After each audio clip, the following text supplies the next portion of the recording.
All right, hello, welcome to Adventures in Lollygagging. We're back today. We're playing more Call of Cthulhu, and hi everybody. I left What's us next? in danger. Yeah, you guys what are a fine. cliffhanger. Everything's fine. We were always okay. gonna use the spell. Like it would have been you, or it would have been Yeah. one of the us. Like we are never not going to use the spell. Yeah, it's gonna happen. If you left it for Marie, she'd have to study it for like 20 weeks But and then you maybe give would it a have try. eventually used it. Like, and that's what I'm saying. There's no universe in which we would not have used the spell. You see a big red button, you're going to push it. I mean, earlier, exactly. Right. we pulled a I lever. don't play games to not do shit. Yeah. Yeah. Exactly. We pulled a lever. It made the ground safe. So, you know. Whoa. Let's not talk about levers. Come on. That's a dangerous topic. Flashbacks. New buttons, but not levers. God, I wish we recorded those sessions way back in the day. That's stupid lever conversation. God, so much fun. So ridiculous. Okay, well, we're back. And we got some stuff to get to. This could be a very short episode. This could be a very long episode. This could be the final episode. Or this could be a very transformative episode in which things are extraordinarily different the next time we play. So I'm very excited about what's about to happen. So many If options. this is the last episode, then I will win our episode challenge number because of our Price is Right rules. Oh. Didn't I say 60 though? So No, Price is you Right said rules. you said What'd I say? 50 closest without going over. Right. And what did you go? A What did you go? 76. Yeah. Well, then you went over. If so, I would Then still nobody win. wins. Price is Right Yeah, rules. that's You went true. over. Yeah, no, I'm You even said Price is Right rules. Price is Right. I forgot. Have you seen Price is I Right? don't remember half the things we say. So yeah. So just Jeff Just saying. still wins. Yeah. Is what it is. Steven all and that I are really not matters. winning any. that's why I play TTRPG. I Version don't of think this I to am. win. Yeah. Hell's Price is Right. Okay. Come on. God damn it, Lon. Damn it. Have you never seen Price is Right? Are you serious? I've seen like a little bit. I don't really know the rules though. How Okay. do I So know long I mean, the that's- Price is Right? It's fair better because there's a than- lot of games within the Price is Right. So, like, That's true. There's Yeah. Okay, there's so what we're talking about here at the very, the first stuff with Price is Right, they get random people out of the audience, okay, and they come up and there's an array of people who are all, they have like little Yeah, and podiums that's like in guess the you. price of like a grocery object. I know something like that. Exactly. And the idea of Price is Right rules is the closest to the number of the actual cost of the item without going over. And so there's strategy to it. Some people are total dicks, and like someone says a number, like they're like, "Oh, $700," and then the next person goes 701, and you just kind of look at the and person. that's what just Steven wanna did punch to him. Melissa. It's Yeah. totally what Steven did, which makes perfect sense because it's Steven and Melissa. So there's that. So Yeah. Long, my But wife yeah. and I went to pub trivia a couple weeks ago, and every time pop culture question came up, Long would just look over at us, be like, "What's the answer?" Just every fucking time. What's that one? Oh, okay. What's that one? Oh, okay. That's what he did for like 40 minutes. Did Long get any questions right? Did he actually did he contribute anything? The Grand Canyon. But we already knew that one. You knew the landmark of Arizona. Yeah. Okay, got it. Giant hole in the ground. Good job. Good job, Long. He knew several of Representing them, but was he the first to answer? Resilience. I'm not sure. Oh, no. That's fair. Now we're moving the goalpost. It wasn't just that he contributed. It was like, oh, he had to know something nobody else knew. Okay. Well, okay. Anyhow, I don't really think there's anything else to say other than let's get started. We ready to go? Yeah. Let's do Get it. right in. Okay. You guys very excited for the next game we play? It's going to have the word dark in it. Sounds scary. It does sound I scary. was looking at other games. Shadow Dark. Damn it, I'm forgetting them now. Coriolis. Shadow Dark, Coriolis, Into the Great Dark, and then the third Blades in one. the Dark. Blades in the Dark. Blades in the Yeah, Dark. that's it. Thanks, Phil. Yeah.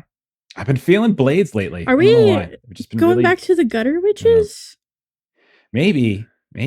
I watched Melissa and I watched like a couple weeks ago. We watched Blade 68 or something like that over on Glass Cannon's channel, and it's like a preview of a different version of Blades coming out. I think it's coming to like maybe backer kit in January or something. And it's set in Duskfall again, but it's like 100 years into the future, and it's got this like 60s vibe, which is just, I'm there for it. Because it reminded, like, it's just like utterly like hippie, like, you know, free love, like weird psychedelic stuff. So I want Long to play a hippie so badly. I think that makes sense. Yeah. Mm-hmm. I can do it. Good contribution. I'm just like imagining, like, I could. You just go how like to play druggy, hippie. and then you're like, yeah. Uh-huh. Yeah.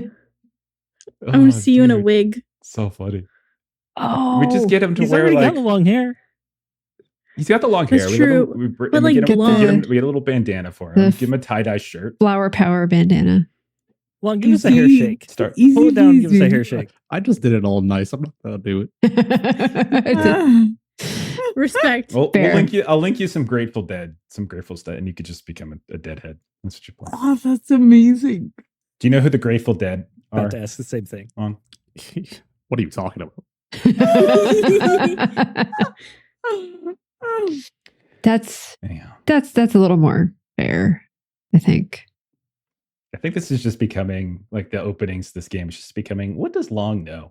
About Let's find the thing that Long does not know. 40 years. Is our game. Okay. All right. Guess ready to start? Yeah. Let's do it. Yes. All right. Last time around, you all finally got to rest. We're in the Yucatan. You guys are traveling to a place called Chichen Xochitl. And you kind of had a bad time in the jungle with one of the two guides that you hired, and you eventually got kind of chased. Many of your porters were killed. Will was nearly assassinated in the middle of the night. You made it to the ruins of this place, but as you started looking around, you noticed like something's wrong here. You saw dead bodies, you saw decapitated bodies, you saw suggestions and signs that the expedition of Sancho Dominguez, who was funded by Jonathan Brooks of Mexico City, suffered some sort of terrible fate. And as you started moving around, you realized that there were these weird ghostly figures that looked much like the same types of warriors that you saw on these warding totems throughout the jungle. You also encountered a massive beast that was half toad, half jaguar, with a snake coming out of its mouth like a tongue. And that eventually led you to this underground area to try to find some safety. And there you met a freaking Spanish conquistador from like the 16th century, right? Francisco de Belalcazar. And you found a place in this trapped hallway to finally get some rest. And so you did. It was a rough 24 hours or so. So you got some rest, and in the morning you started to push forward, and you discovered eventually a secret door down here within a wall of skulls that allowed you to take a staircase up into the ground floor of the pyramid, the one place you haven't really explored up until this point. You heard voices coming from both outside and upstairs. You followed the one that was outside, so you found some daylight at the end of a hall. You found a ground floor exit. You saw one of the missing porters who had ran away when you guys were kind of assaulted or attacked somewhat by the beast. A couple of them ran away. You found one of the missing ones. And he was like in the weeds out in front of the pyramid. He was bleeding. He was calling for help. Will, Carmelita, the two of you were out in front. Carmelita, you rushed out to try to help him. Unfortunately, above you, that giant beast was waiting and immediately grappled you with its like serpent-like tongue and started to pull you up into its massive mouth like it was going to bite you in half. Fortunately, Marie and then Rick were able to, in this sort of Three Stooges, kind of comedy thing, just pull you down and break that grapple before you were bit in half. And then you all were able to escape. Unfortunately, in the process, one of your other porters, Raul, went to try to help the one who had that you had found out in the courtyard. The beast got between you all, and then those two porters were sort of left to die at that point. You ran back inside the pyramid. You went up to the next floor. You found another one of your porters missing, except this one, instead of being chewed on or bit, had arrows sticking out of it. You kept pushing further and further up the pyramid, and eventually you found at the very top this strange altar, and there was like a trap door mechanism as well, and it kind of involved using liquid in a particular way that triggered this opening mechanism. However, when that door was opened, there was a single surviving member of the Sancho Dominguez expedition in here, And again, it was an expedition that went off months and months ago. Fired a gun, kind of nervously, hit Marie, but you were able to very quickly subdue him without any trouble. And then when you started to hear the sounds of the beast getting closer and closer to you, you all jumped inside, barred the door. When you started looking around this room, there was no other way in or out other than this trapdoor and these two slits on the western side that kind of looked out over the courtyard and over the steps leading up on the exterior of the pyramid itself. The walls here were consisted of some sort of strange red stone that didn't really seem like anything anyone had seen on Earth. And there were all manner of glyphs and engravings. The captive you had, his name was Alvar. Both Carmelita and Bev, you both read through his notes a bit. And Alvar multiple times mentioned it was some kind of observatory. And he was rambling about this, rambling about that. And he claimed that it could travel through space and time and it could take you to a safe place. And he was very, very frightened. Most of you didn't really take much stock in his ramblings, but Dr. Key, you made a series of connections because you had done some research prior to this. You had read some other things and you started to understand some of the things you were looking at. And so you realized that there was a spell encoded into the glyphs on the wall. And the activation of that was kind of the instructions for that were in Alvar's notes. So you started interacting with them. And then Carmelita tried to stop you. But then there was a bit of a sort of an argument in the middle as Patrick kind of intervened, and then everyone started arguing this way and that. And while that conversation or while that argument was taking place, Dr. Key, you went back to activating all the glyphs. Alvar saw you doing it and started to help you as well. And then eventually, as the argument over what you guys were going to do kind of started to subside, it was because you all heard the mechanism, the bowels of the pyramid, begin to activate. So as that mechanism started to activate, you heard the sounds of some sort of machine. But more than that, there was like this deep hum, this bass hum, and then pressure started to drop and build within your chests. There's this distinct grinding. And not only that, but all sorts of visuals. You started to see the glyphs themselves begin to illuminate and then kind of started to rhythmically stutter here and there. The shadows were dancing, detaching from various objects and people in the room and stretching in all sorts of weird ways that did not match the light sources. And eventually, the room kind of started to feel like it was falling. And there was no real clear down. You guys weren't moving or shifting in any way. And so we're going to pick up as the sounds of the machine are slowly like ticking down. You all look around. You are intact. None of you like stumbled. It didn't like throw you to your feet. But you realize as the room never felt like it shifted or moved, but the glyphs themselves have started to dim back to their normal state. The machinery seems to be slowly kind of coming to some slower state. The breath, the air here feels different, crisp in some way. And then nothing. What do you guys do? Dr. Key, what just happened?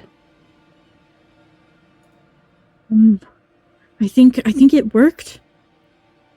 What? How? What? I look out the slits if they're there still. Same. Okay, so there are two slits, and so each one of you can step up to one. And when you look out, it is nighttime, which is inconsistent with the time of day when you came into the pyramid. You guys, it was early in the day, late morning at best, maybe noon, something like that, but there were hours of daylight left. But when both of you look out, you notice that it is certainly nighttime. And you can see there is around you all sorts of like flaring torchlight, bonfires, dozens and dozens and dozens of people that are very clearly illuminated within the auras of those bonfires. More than that, you've noticed that the structures that you had explored the day before, which were overgrown, ruined in some cases, even in the courtyard when you first came in here, some stuff was thrown off to the side and crumbled. everything looks immaculate. You can see off to your left, to the south, you can see the hundreds of columns that you all had battled with those ghostly figures, and then the stairs that went up to the pedestal that Marie and Patrick had seen, all the skulls, all of that seems to be in perfect shape. And a series of torches lighting that staircase. Off to the right, to the north, you can see that the jungle has been trimmed back in some ways, to the point where it's no longer sort of hovering over top of this space, but it seems as though it is being kept at bay. And then you all start, the two of you first, but then others can start to hear it. You hear the sounds of songs, screams, guttural chants, and all of you can roll a listen test.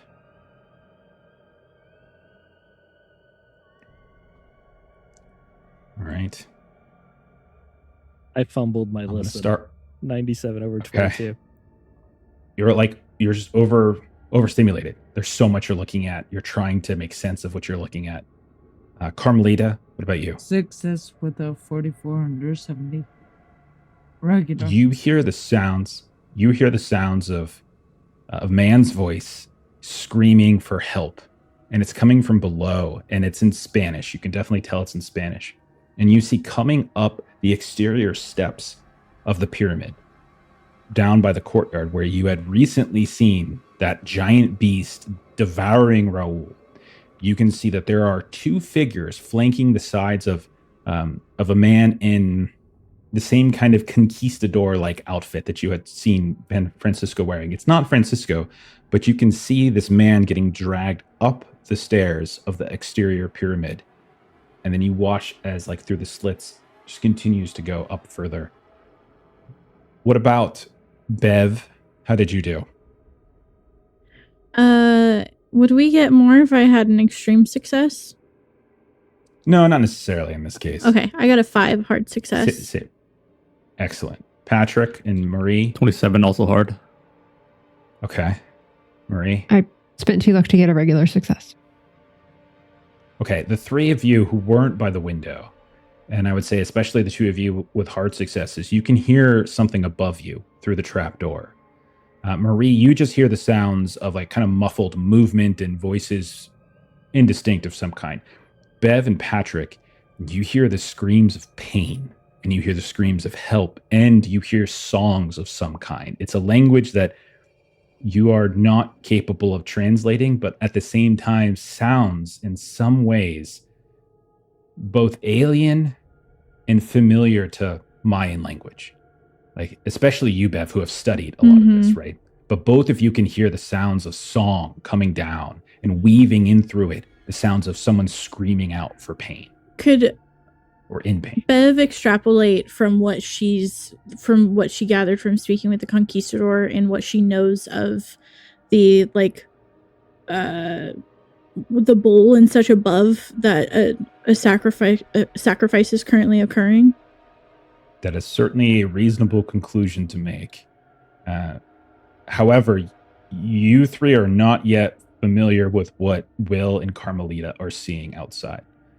I actually had a question about what we're seeing outside. Of course. With Yes. regards to the people around the bonfire, I have an assumption, but I want to know if they look present day or do they look like those Shishin social warriors that attacked us. They, in fact, look exactly like those Shishin Shoshul warriors that attacked you. However, they are not flickering necessarily in and out of vision. They are in physical form as far as you can tell. The slits as the two that are escorting and dragging this terrified, you can tell bedraggled looking conquistador up the stairs. They're coming near the slits and they're going to be passing by. From what the two of you can tell, you guys, there's like a central stair that comes up on the western edge, the western side of this pyramid that goes up to the altar room. And on either side of that central stair is where these slits seem to be, and they look out over. Will, when you fell down the stairs last time, you almost fell down right towards where these things were. So it's possible they could see you if they're looking and if they're observing. You have a moment to do something, obviously, but they're closing in on your level. They're moving up. Everyone, get to the shadows. And I try to like slide to the side of the slit, just so that I'm not like broad open view. Okay. What do you mean Slowly there? away. What do you see? Someone screaming for help. It's Locals, I'm I gonna think. sort of panically share that I think we may have been taken back to whatever time the social were here and actively working. So like around 15th or 16th century, whatever that time period was, because the facilities look new and or at least maintained, if not new. And the people I saw outside looked like the people that attacked us. And they do not look like they're flickering. And the man that's being taken upstairs is in the same garb that Francisco Della Balcazar was in. What about that beast? Is still out there? I don't see it. Will is drawing his pistols and looking up, thinking that if they're coming up, they might open this should door we above us. should you bar it and Alvar and I can cast it again. So at that, you see Alvar has like panicked. No. When Carmelita explains where they're at, no, it was supposed to take us to a place of safety. No. Wait. And you can see he's like backing into the corner now, and he's babbling incoherently. Rick, meanwhile, is like right next to you, and he's like, Billy, what the hell, y'all? What the hell does she mean? What does she mean? And he like pointing at Carmelita. What do you mean we traveled? And time travel, man? We ain't no time travelers. What the hell are you talking about? And so he's getting a little panicked too. And I need all of you to roll sand tests. Sure. Yeah. Now, Way to rile everyone up, all I Carmelita. care about right now is success or fail. For a little while, we're going to do sand is going to be treated a little bit differently. I just need to know success or fail. So Success for Murray. Okay. Good. I fail. I also fail failed. for Patrick. Success? Oh, that's a Extreme? great success. Look at you. Look at you. Roll a 5 Holy on a crap. sand check. You only have 26 sand too, so that's like the worst. Carmelita, how I did you do? failed. Okay. And Will, I'm assuming from your face. Yeah, my dice are cold as can be Thanks, Nico. tonight. 91 fail. Yeah, same. Oh man. All right. Okay. So all I need to know is that it was success or fail. You guys can play out this however you want to play it out. Don't worry about having the sand roll dictate anything. Okay.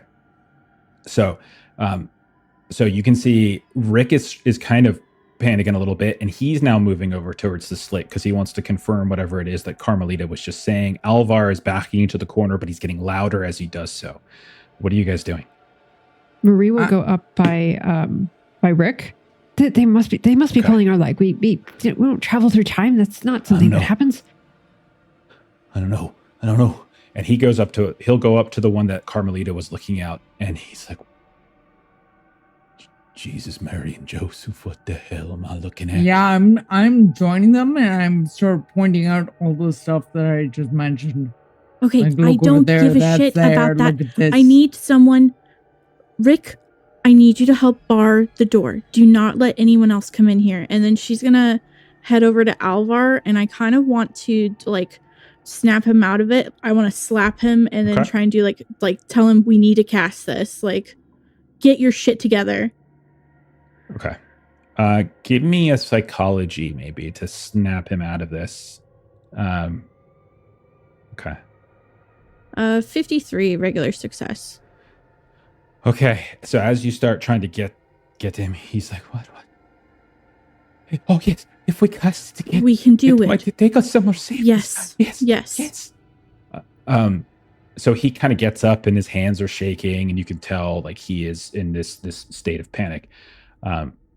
While that's happening, Marie, you had said you stepped up to the stepped The up slit. the slits following Yes. Rick. When you look out, you see the same things I described to Will and Carmelita. You see an intact, pristine-looking site that was just an hour ago an utter ruin. You see the jungle has been trimmed back. You see bonfires and torchlight everywhere. You see dozens and dozens and dozens of figures dancing around, chanting. Some of them guttural chants. Others you can see are kind of moving up towards that place that you and Patrick found the decapitated heads. You hear the sounds of song and screams coming from above you in that altar room. You see all of the same things.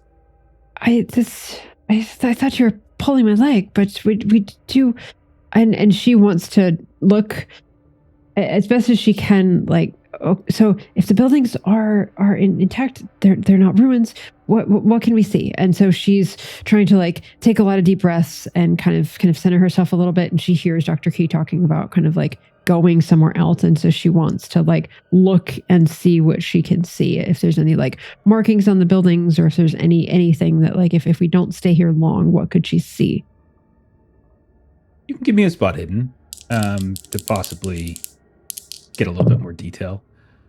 Patrick, what are you doing in all of this? I kind of know where everybody is. Where's Patrick? How's he handling this? Breathing a bit heavily, taking a look through the slits to confirm as well. So you step up, you're looking out maybe over Marie's shoulder, and you kind of see some of the same things. Everything Will and Carmelita said is true. And I'd step back a couple steps, grip my rifle a bit tight, just aim at the door if anything comes through. Sort of like how Alvaro was ready to shoot. Okay. All right.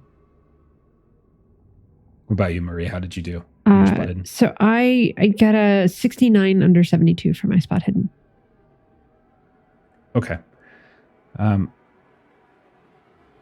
Okay. What I would say I would give, And I will, in addition to what you've seen. I will, if it will matter, I will spend the 33 luck to make that a hard success. No. There's not a whole lot. There's nothing I would say. Just save that. Okay. Looking out, it's less about what you see in terms of the immediate ruin, because all of that is very clear, very illuminated. It's not hard to see. What you do notice, though, is that the jungle looks different. Not just the edge of it, but it just seems beyond. It just seems more vibrant. It seems more untouched. It looks like it just has this sort of look and feel to it to suggest that it is changed in some ways. This large, like, overarching tree that maybe you saw when you were coming in is smaller and not as vibrant. The tree line itself just seems at the far edge of you just seems even lusher and fuller. This place is in a state of kind of a pristine feel, not just the buildings themselves, but the jungle as well.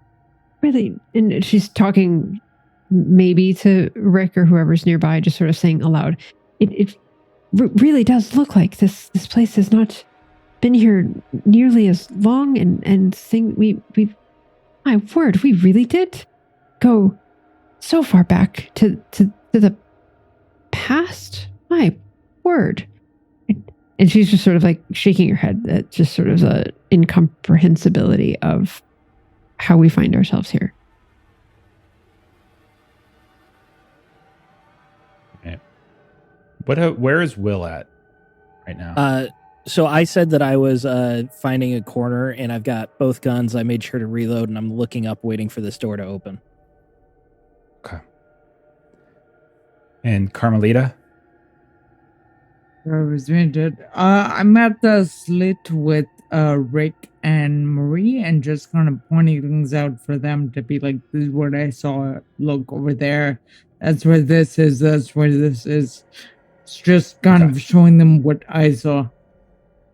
In the time in which you and Will initially stepped away and the rest of you have come back, I'm going to say that the conquistador that you saw initially getting dragged up the stairs, they passed. Like, the two of you step back and you come back, and now it's open again. There's occasionally like a person lingering around on a step or two, but none of them seem to be approaching.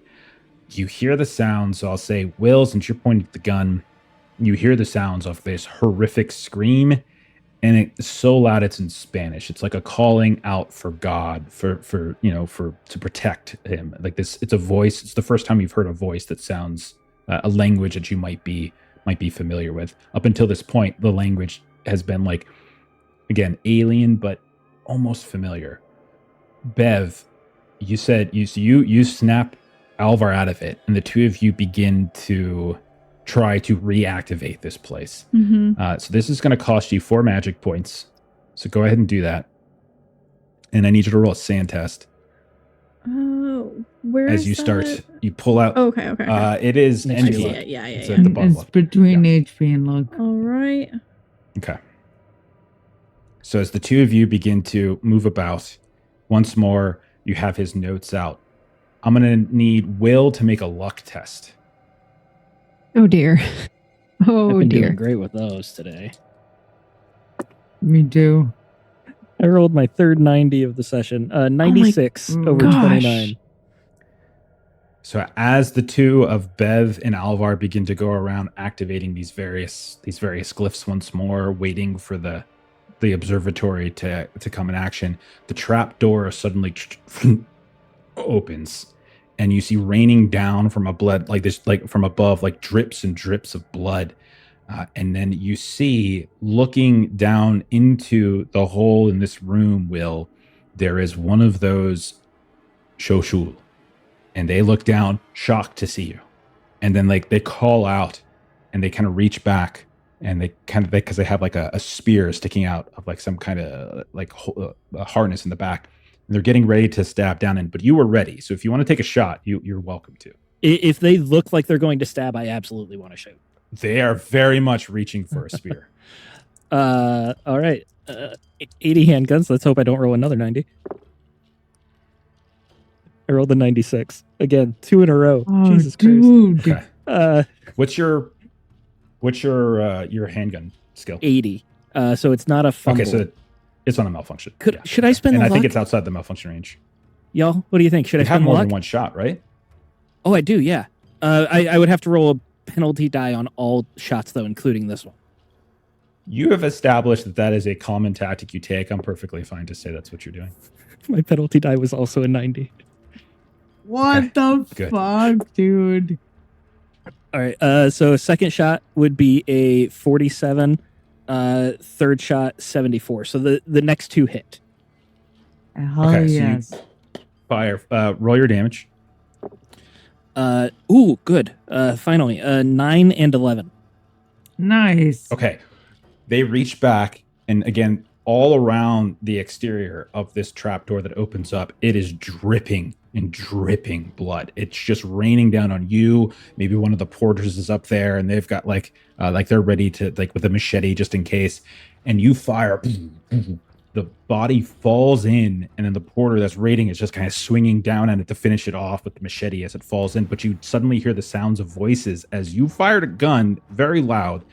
And now groups of people from that altar room are coming up to the trapdoor and reaching inside. I need you to roll a dodge test there, Will, as they are trying to grab at you. Oh my goodness. Okay. Oh my goodness. Got all the bad rolls out of the way. That's a 24, which is a hard success. Oh yes. They reach down, they grab you. You can feel like their hand on one of your, on your shirt, but as you tug away, you feel it just slips, and like they're kind of hanging a little bit off kilter at this point, as they're the one that you didn't shoot. You shot one, it fell into the room. He's definitely dead. Your porter's hacking it to pieces right next to you. And then the second one is reaching down and trying to grab you. You manage to elude it. Okay, we're going into somewhat of initiative here. Will, you've already gone. So One more Yeah. point, if I may. Patrick also said he was Yeah. pointing his rifle up. okay, so Patrick, if you've got your rifle pointing, thank you for that. If you're pointing, do you want to take a shot at this other one that's trying to grab Will? How about I go for the door if possible instead, if it's the flaps are opening? Okay. You want to try to just jam it closed? Yeah. Is that the idea? Okay. Strength test maybe. Just do a contested strength test. Okay. Okay. That's not good. 82 is a fail over 60. No. Okay.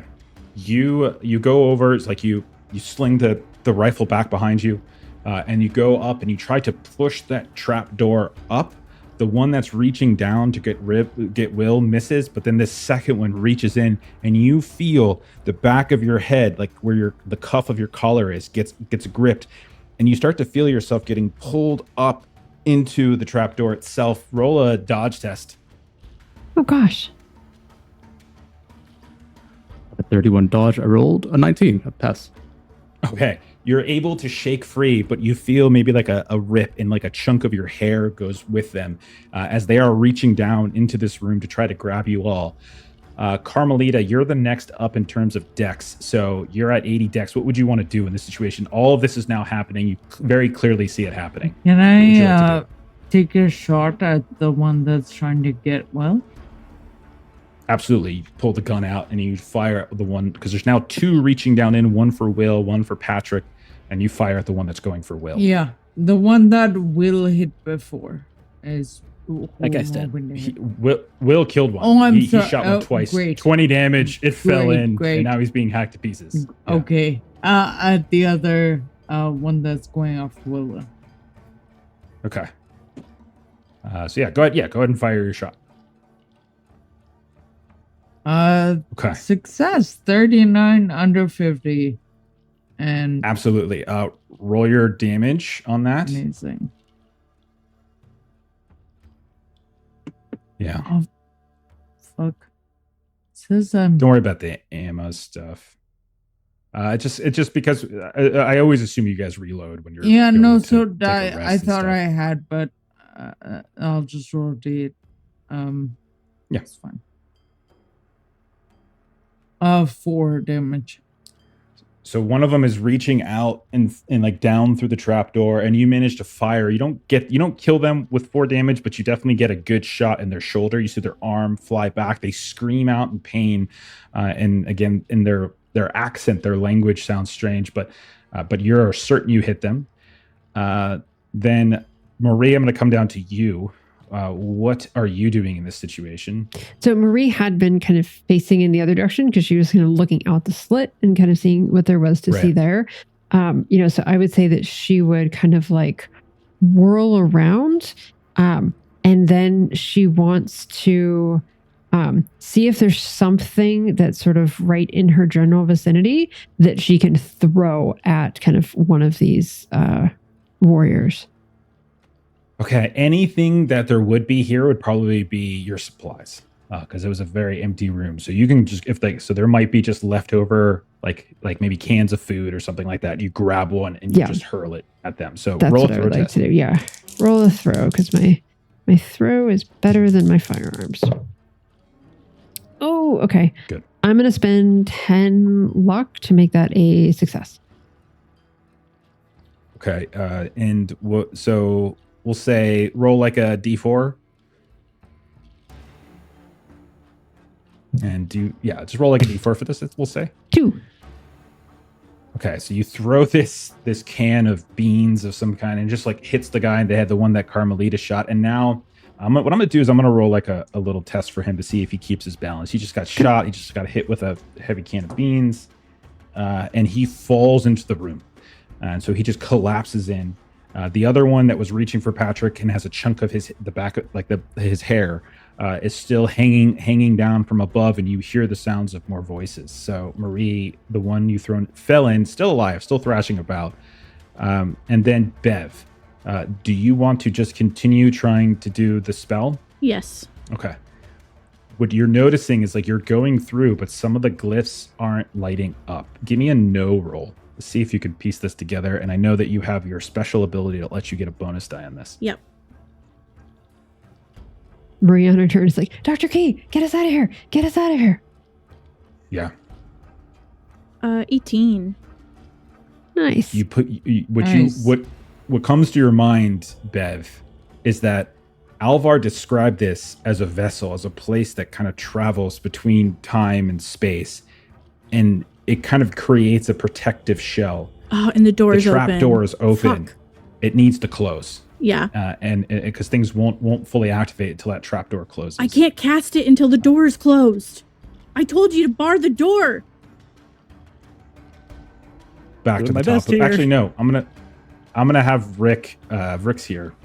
Rick will fire some shots, especially if he sees Billy getting attacked. Rick's having a bad day. Rick It's a and Will. 90. I feel like we all are. And then I think the other one of the porter I says is macheteing one. The other one will try to maybe jump on top of the one that just fell into the room. Much better with a 19. So your second, the second of your, like, you have 2 porters left. You guys started with like 16. You're down to 2, and the second Were one they all leaps wearing red on shirts? top. They are, every single one of them. It's very weird. That's a Star Trek reference line. And so they jumped on top of like the shul, not letting him get up because he was trying to like reach and grab one of the spears, but as the porter jumps on top of him, it essentially grapples and keeps him pinned to the ground. We go back to the top of the round. Will and Carmelita, you both have guns out. You both have the highest dex. You're both at about 130, assuming that you're shooting your gun. If you're not shooting your gun, we move you down. What are the 2 of you doing? I'm shooting my gun, but Steven, you can go ahead first if you like. Because you're Sure. 3 shots. Right? I will don't know. definitely be shooting my gun. Okay, go ahead and fire at the one that's still hanging in here that has the clump of Patrick's hair.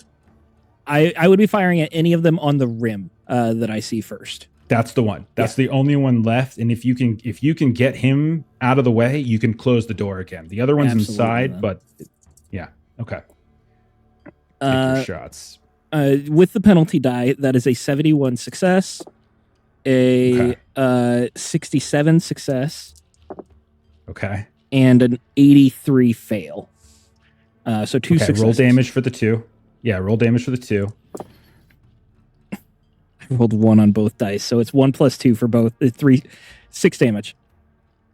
Okay, that is not enough to kill him, but you do hit him. You do see like you see blood start to spout, but he is still stuck in the rim at this point. Carmelita, we can come to you.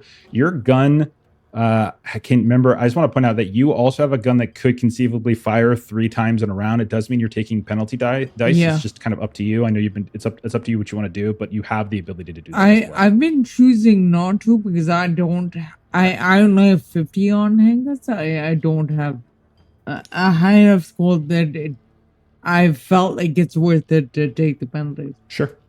Okay, so you just want to fire 1 shot. You know what? Actually, in this moment, I think I will try to fire 3. So it's 1 penalty for the second and 2 for the third. It's Is for that all what it is? 3. Penalty die for all 3. Oh, got it. Every shot's with a penalty die. Got it. Thank you. I Okay. have faith in you. No, I'm glad one of us does.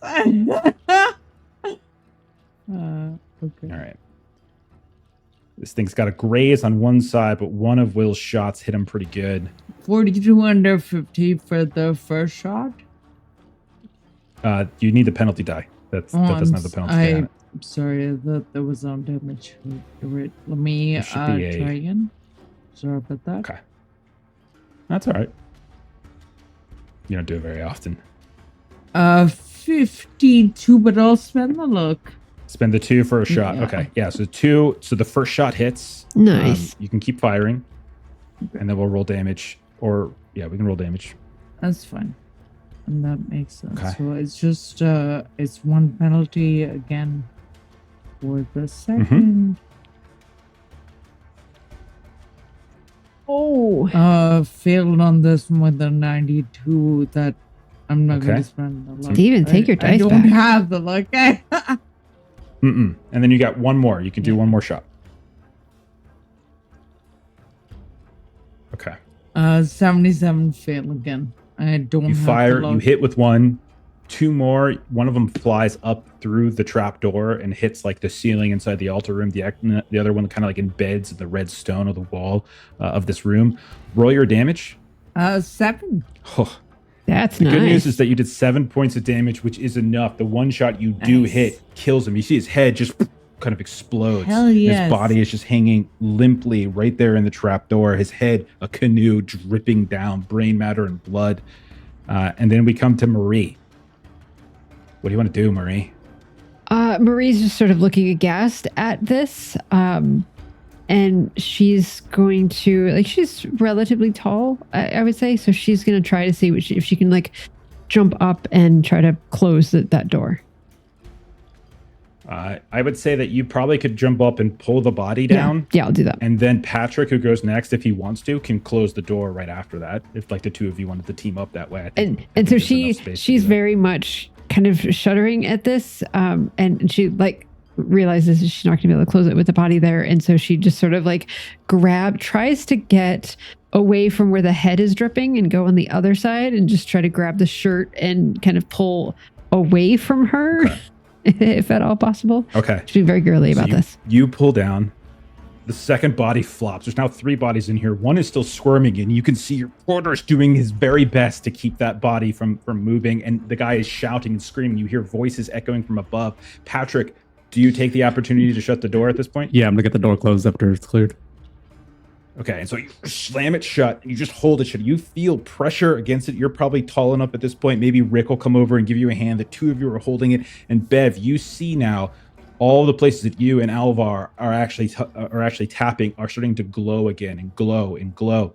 Meanwhile, scrambling on the ground, you can see like this one is trying to get the spear out, but then your porter just keeps the guy's arms down. And that's when you hear the familiar sound of the machine beginning to churn and churn below.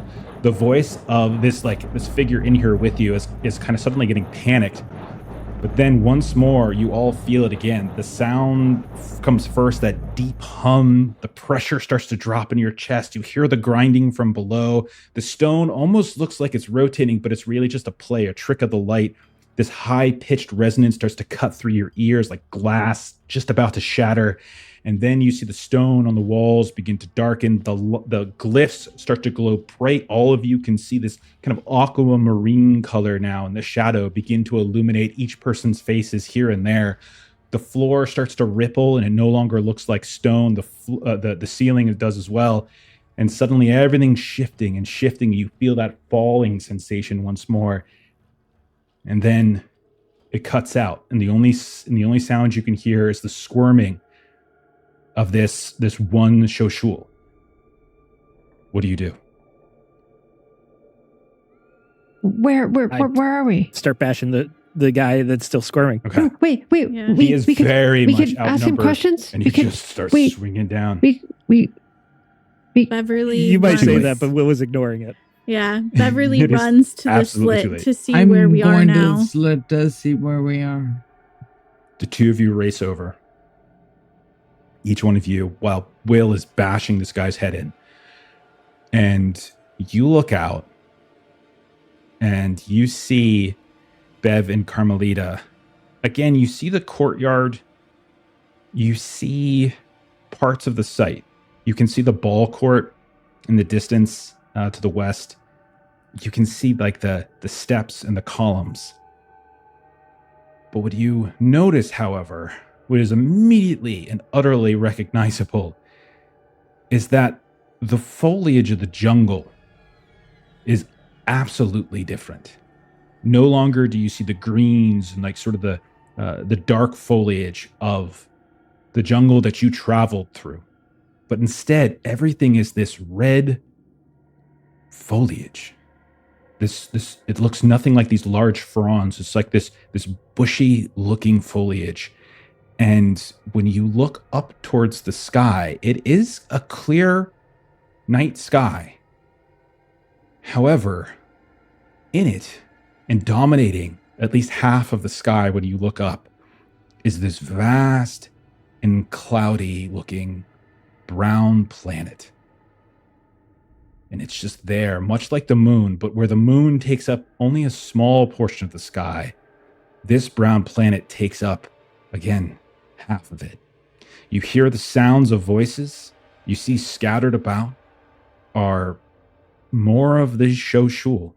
You've managed to quiet the one who's screaming. You can see dozens of them, hundreds of them, all milling about in the court, playing at that ball court. You can see them moving about with some strange ball, putting it through the hoops here and there. You can see a procession of them over by the columns, going up it as if they're draped in some kind of holy raiment.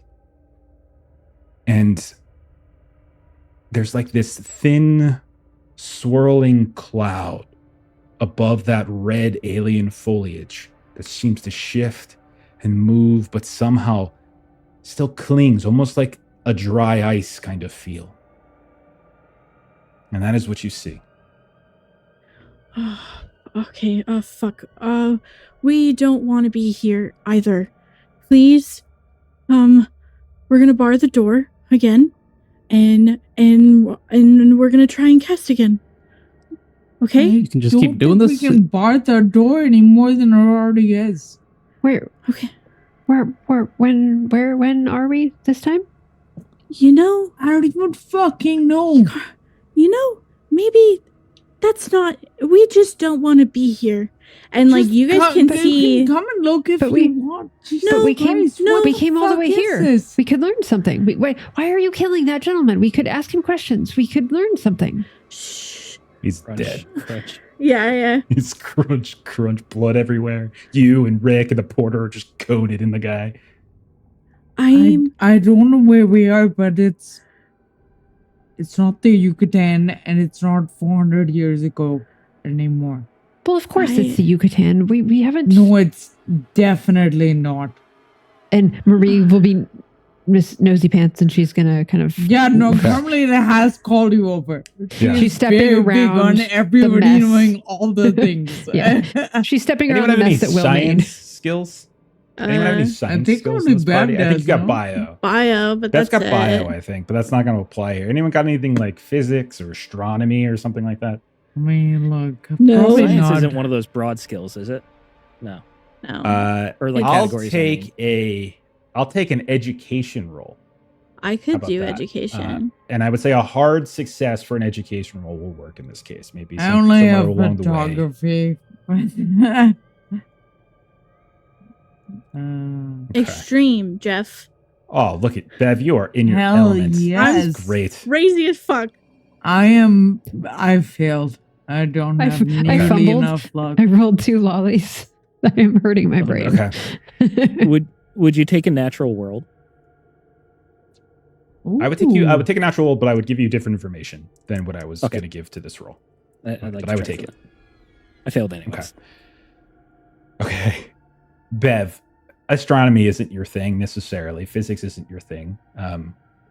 But when you look up at the sky, obviously that giant brown planet that takes up a huge portion of it shouldn't be there. Yeah. But as you look at the stars and the constellations, nothing looks right. Maybe it dawns on you, Bev, that from where you all were, even if you travel in time, right, you Mhm. would still see the same basic constellations, the same patterns in the sky. You do not see them anymore. It's almost as if you're looking up at the sky from a completely and utterly different location that might not even be Earth. Everyone roll a sand test. I just need to know success or fail.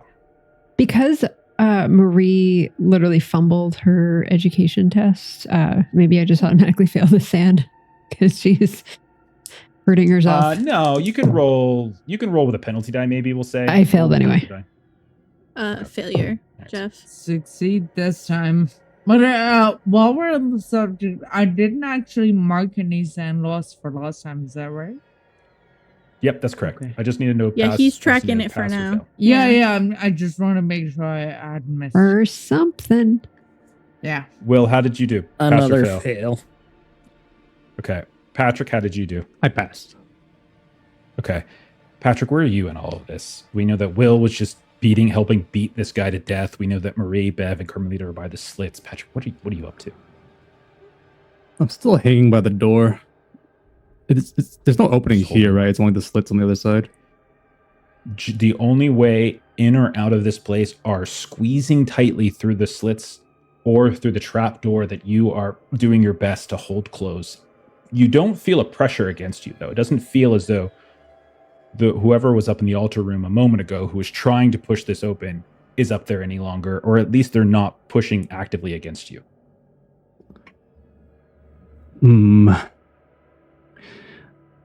Bev, can you keep on doing this? Is this possible? Do you even Yeah, know I don't.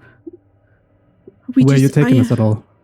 It's not anything like that I can choose. There's like a cycle that it has to go through. Let's we don't want to be here. Get away. And she's like insistent that you guys like get away from like the slits and stop like gawking out there. And Marie is gawking very 1,000-yard stare. She's just sort of like almost leaning her head out one of the slits a little bit as she's like craning to look up at this brown moon thing. Yeah. And like Jeff had described like a red kind of like living mist up there. And so she will push you because she does not want you to look at that. And it kind of like gets you all more towards the middle of the room. And then frantically, she will just try to cast this spell one more time. Bev, what are you talking about? You're talking about... Okay, first of all, let's pretend that we are actually time traveling or going to different planets, whatever the hell you're saying. If there's a cycle, we're just going to end up right back where we started with some sort of freakish monster ready to eat us anyways. What good are we doing here? Why do we keep pressing these buttons? Well, we definitely don't want to be where we're at now. Why not? We don't want to be back where we started. We don't want to be back where we just were. I don't see how the situation is getting better at all. I don't think we're on Earth anymore, Will. And then at that point, like you can visibly see that Beverly is terrified. This doesn't make sense. Marie is kind of languishing there, and you can see Beverly is scared, and she's going to just again try and go through this ritual. Hold on, Alvaro. You said this could take us to the lair of one of the... Was it Goxamal? Goxamal, it is... Goxamal is not a... It is a place. It is... And he's looking outside now. He's like peering out. Yeah, it's... This... And he reaches back and he kind of grabs you, Patrick, since you've been talking to him. He's just kind of grabbing your arm. Look at this sky. Look at it. Yeah. We have traveled across the cosmos. Yes. But where is Kokoro? I do not see him. Where is he? He is not here. And you can see he's kind of panicked, eyes wide, bugging out. And you can tell he's like panicking a bit, but you can't tell if it's like a fear or a mania at this point that's happening. We should look for him? You've been here. Have you been outside? No. I hadn't activated it yet. You all interrupted me. This is the first time. This place, look at it. Look where we are. Look. And you can see like he's like pointing at this red foliage, the mist hovering over top. Look at this sky. We have traveled with the... This is the home. Kokoro is near. The big... He shall save us. He shall protect us. All right, buddy. If you want to see Golgoroth, you got to stop talking so much. Why don't you just take a seat right over there? And I point towards one of the corners. What? No, you have not traveled without my help, without my studies, without my notes. You are yeah, and we're so thankful for that. Alva, regardless, you're going to take a seat until we figure out what's going on. I don't like the way you're talking. Roll intimidation. Because I'm so intimidating. We should... Hey, man. You do have your guns out. We should look. Bonus die for having my guns out? Fair. Bonus die. That's a very good point. I'm still rolling a 15. Okay. With the bonus die, I got an 18. I'll spend the 3 luck. Oh, yes. Okay. Oh. Okay, I am... Okay, yes. When you are ready, Dr. Key, I can help again. I can help. Alvarez. Hey, I mean, no, I do not want to harm. And he's Doc, like do you actually need his help anymore? now. You've done this twice now. I don't actually know. There There's an Ashley answer, not a Beverly answer. There isn't anyone at the door. We don't have to... You can do it. You don't have to rush. You can do it by yourself. Okay, yeah. Then Bev will just do it solo. All right, Rick, help me out here. Let's get his hands bound in case he tries to do something funny. No binding. I am fine. I'm fine. Yeah, and Look at I me, look at really me. I trust cannot you. do. You have guns. You have machetes. I just read. Just leave him. Remember, he is a very He's slight, small curious. man. Mhm. He's Will is just- also a very slight, small man, and he wants to pick on someone right now to have a little bit of control. Okay. Classy. Yeah. Okay, fair enough. Okay. Currently is going to the slit while the spell is being cast with the intention of seeing what the travel looks like. Okay. So while she's going through the, Yeah. are you starting She's to not activate? saying anything to the Okay. man, keeping her She's just "I looking. fucking told you so" to herself right now. Okay. So Will and Rick are bullying Alvar and tying him up. Carmelita's looking out the slits. Patrick, what are you up to? I think I'll be listening to Alvaro and see what he has to say about this. Just Okay. giving him an ear. He is babbling, and he says, and he is just saying things like, "Gozumal, it is a place. It is a place far across the cosmos. It is a place of great reverence. It is a place. It is the lair. It is the home of Gogoroth. This place is here. Yes, I can feel his presence." And and that part sounds like he's not so sure, but everything prior to that last part, he sounded supremely confident in what he was saying. It's a bit hard to believe. I understand. I can show you in my books the calculations. I know. I have studied the stars. I have studied the sky. I have studied astronomy since I was a child. I know. Trust me. We are across the cosmos. And what exactly can you do here? You want to live here? I want to look into the face of Gogoroth. I want him to look into me. I want to see the face of God. Yes. Tell you what, if we find this Golgoroth, I'll be happy to shove you right into his face. All right? Wait. Do you if Dr. Key is going to try to move us along, I still don't know why. It just looks so lovely outside.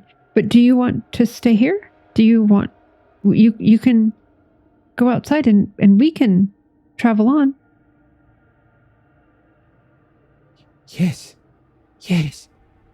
Oh, well, that's just too bad because you're staying No, with us for now. Mr. Sawyer, if Dr. Key doesn't need his help and he wants to stay Marie, here, why I can he think not? that's a Didn't you terrible want someone to idea. talk to, Marie?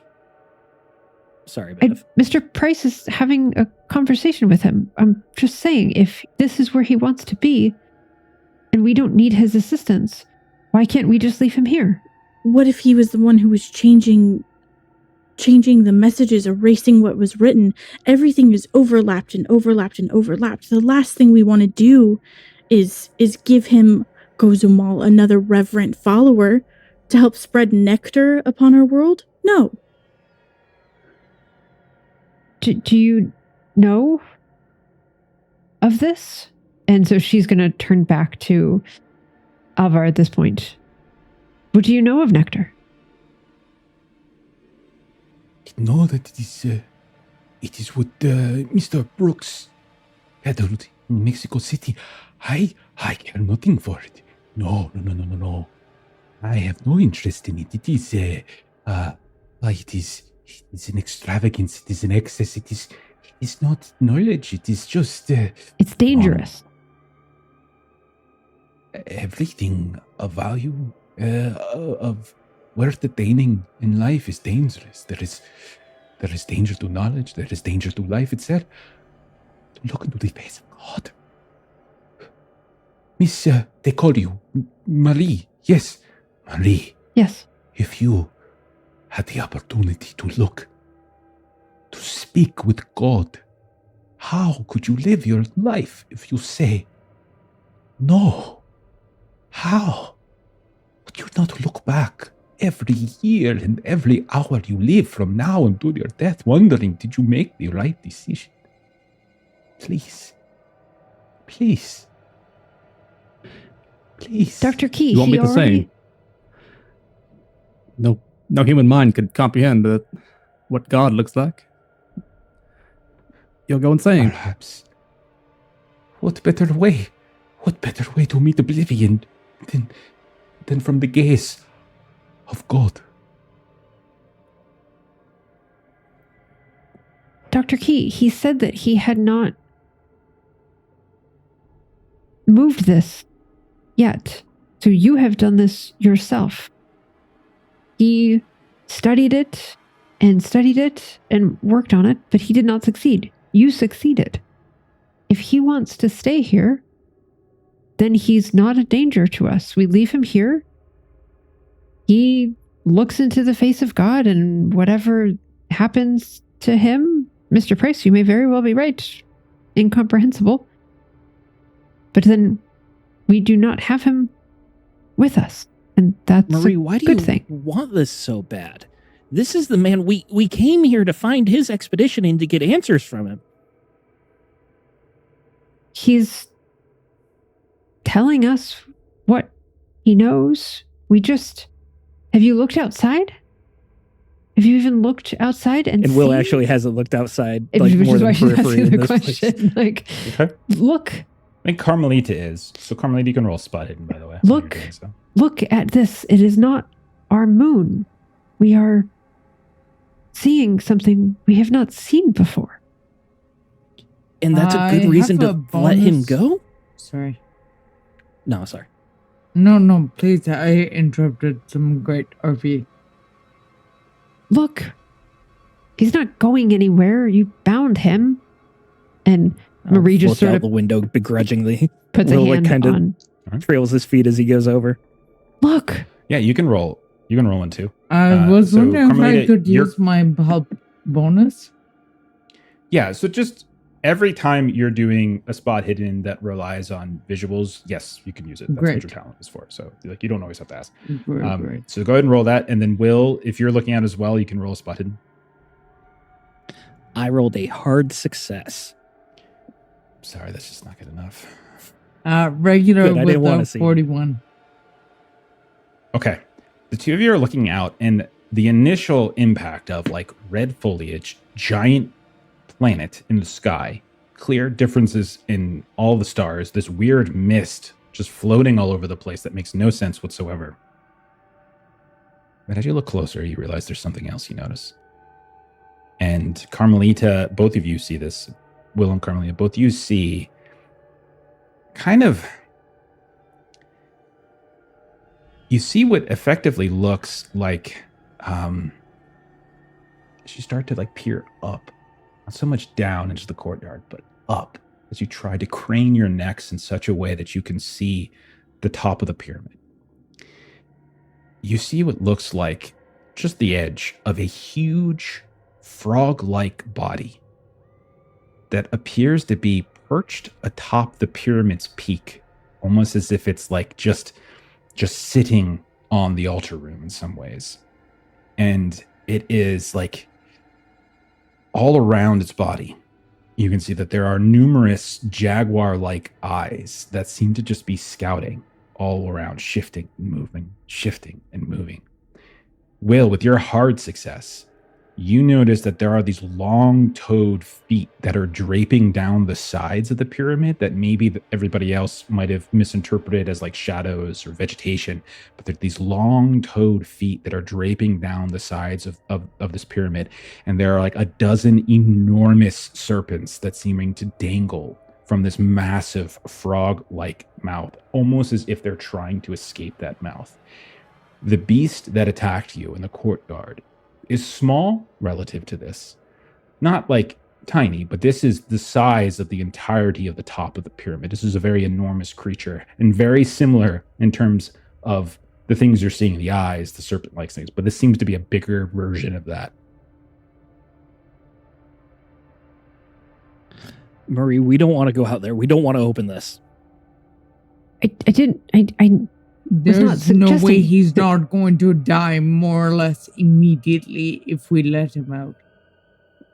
There's another one of those monsters out there. It's like with Bigger, much bigger one. Marie turns to Do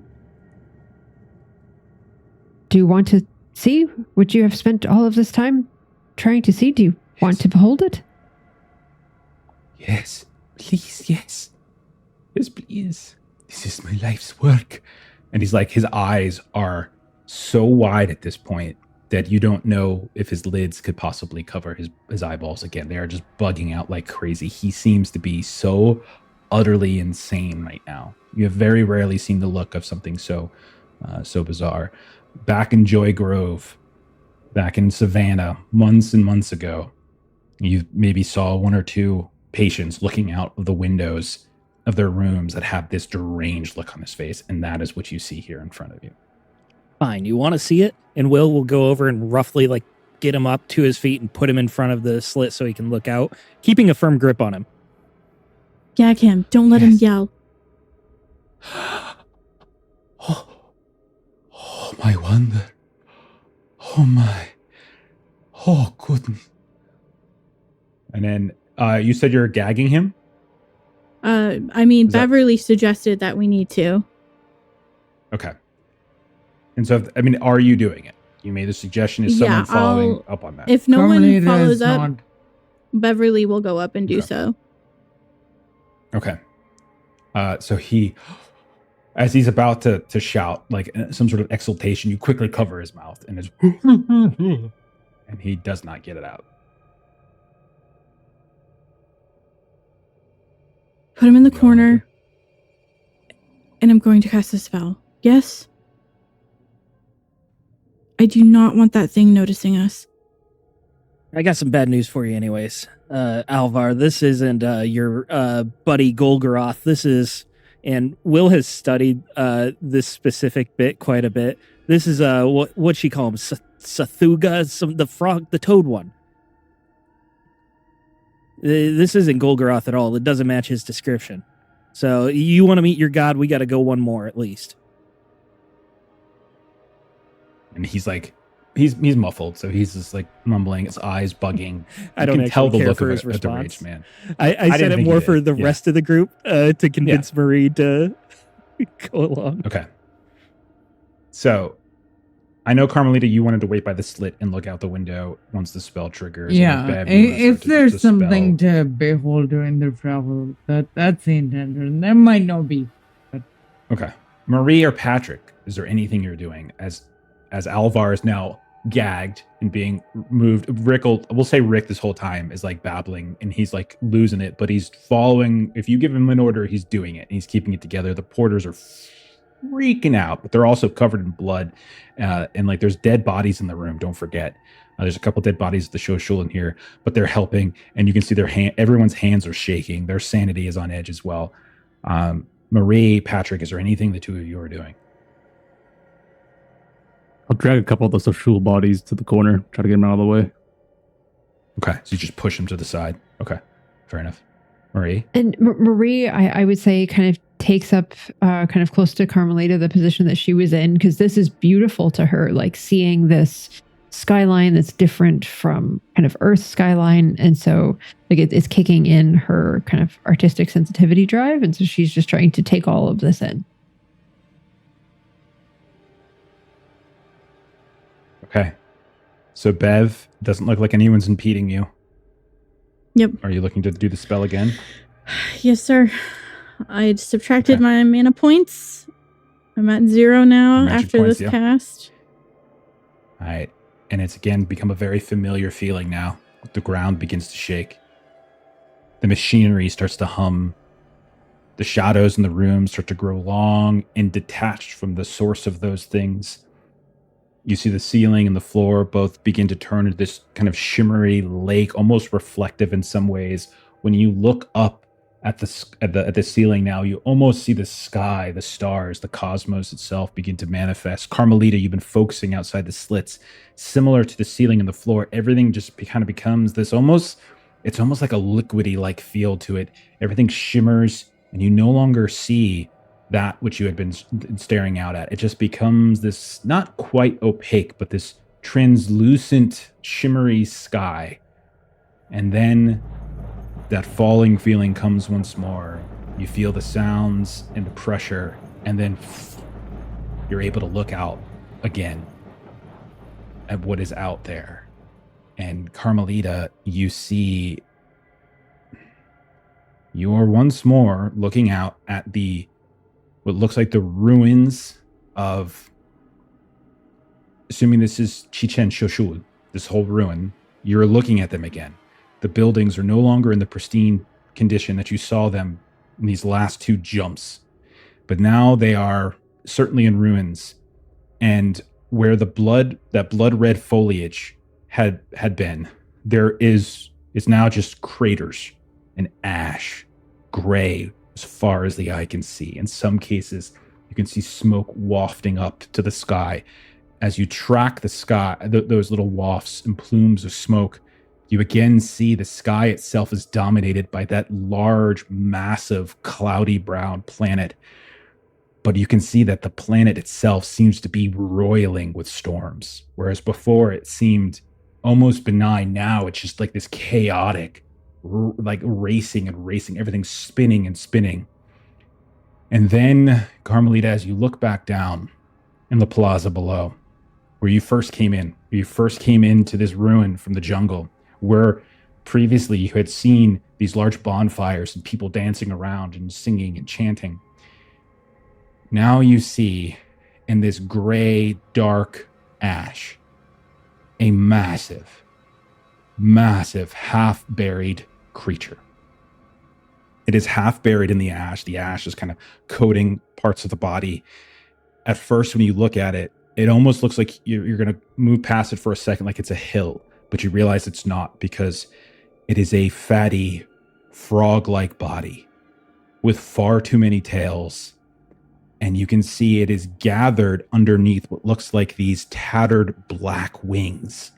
Wings that, if unfurled, could likely cover and dwarf the entirety of the ruin of Chichen Shoshul. And you see that on one side of it, where this huge mouth is open, tongues, these serpent-headed tongues, are coming out of it, and it's slurping up ashes and what looks like bones everywhere. And you can see smaller versions of this thing, much like the thing that was attacking you inside of the ruins, much like what you and Will spotted at the top of the pyramid. Smaller versions are clinging to this body as if it's like they're like suckling bats. And this thing is of such enormity that even that massive thing atop the pyramid just moments ago would be utterly dwarfed in size by comparison. Roll a sanity test. Yeah. Oh my goodness. As you're looking, about 100, not 100, maybe like a dozen of these jaguar-like eyes encased into this toad-like skin suddenly look directly at you. That is a fail with an 80. Okay. Marie was also looking out the slit. Do I need to roll this as well? Absolutely. I think everybody rolls it, right? Everyone should roll a sand test, yes. And then there's two different things going on right now, but that's one for now. So you can, yeah, all of you can roll it. Marie failed. Beverly failed. All right. 26 is pass. Marie's a fail. Patrick passed. Carmelita, how did you do again? I'm sorry. Fail. Did you pass or fail? Fail. And then Will. Pass. Okay, so Will and Patrick pass. All the women fail. Okay. Let me roll for some of the porters. I haven't really been as consistent with this as I should. Okay, that's a 99 for one of them. So one of them is starting to panic and scream. Oh gosh. And then Rick's okay. Rick passes his, and he's like standing behind you, Carmelita, looking over your shoulder. What the hell is that thing? Look, what the hell is it's looking at us? Why is that looking at us, Carmelita? Why is it looking at us? She is. You just hear him like she's panicking. matching his energy for panic and stepping back. Okay. Alvar, is that your god? Is that your god? And he's in the corner, bound and gagged. She's just talking. Will would want to look out the So slit he's- too. Would he have to make a sand test then? Everyone is making the scent test for different reasons, like for a Okay. particular reason. So you're good for now. Yeah, you're good for I now. would like to watch this creature for a couple minutes, like ignoring the guy freaking out, ignoring that. And he would just start mouthing to himself, Will would, mothers devour the young devour the mother. And he just like goes over and over. Do I see her eating any of these young that are like crawling on her?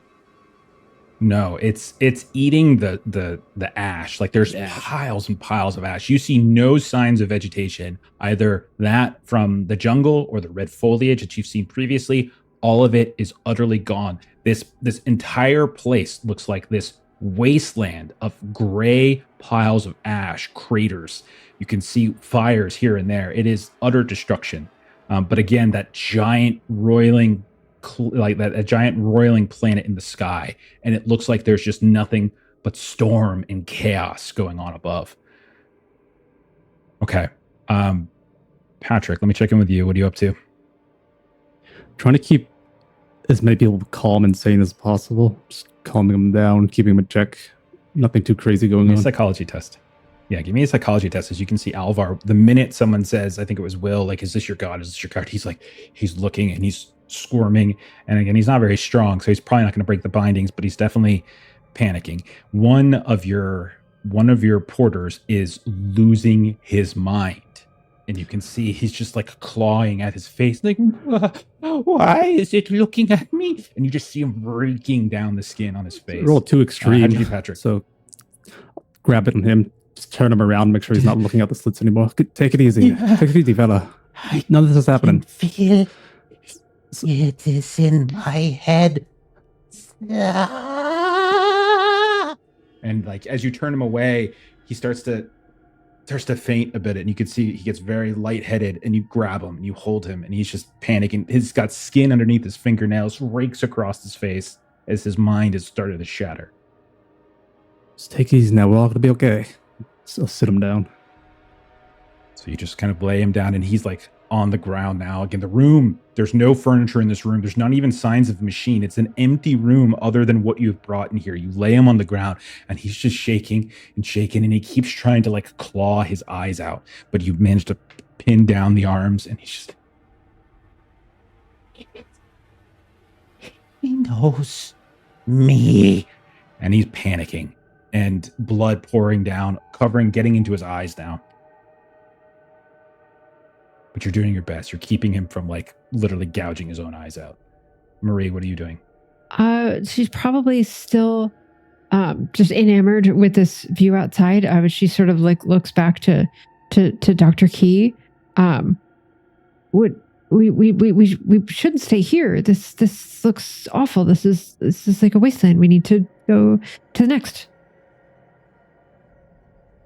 And you guys see Beverly is frantically trying to do this again, but nothing's lighting up like you saw it before because I don't have mana to cast. Well, you actually can do it. It just comes from you have to use your HP now.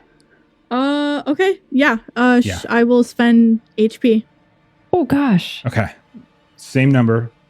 But yeah, so like you are frantically moving around the room, and like it's a struggle at first. You tap one, you tap the other, then you have to like quickly come back. Your hands shaking. Everyone is starting to feel like there's a presence. Yeah. in here with Beverly you. is can actively feel it. weeping as she's doing this as well. Like, Okay. Carmelita and Will, I want to give you one more beat as Beb's doing this. Are there anything the two of you are doing while this is happening? Will specifically wanted to study the creature because he Okay. tries to like pretend like he doesn't care about any of the supernatural, but Savitri's Mythos Deities journal like had him hooked, and he always wants to know who it is that we're actually chasing. Okay. Roll a Cthulhu Mythos test. All right. So I've got a 0 on Cthulhu Mythos, and I rolled a 70. Okay, then you can't. Yeah, you can't.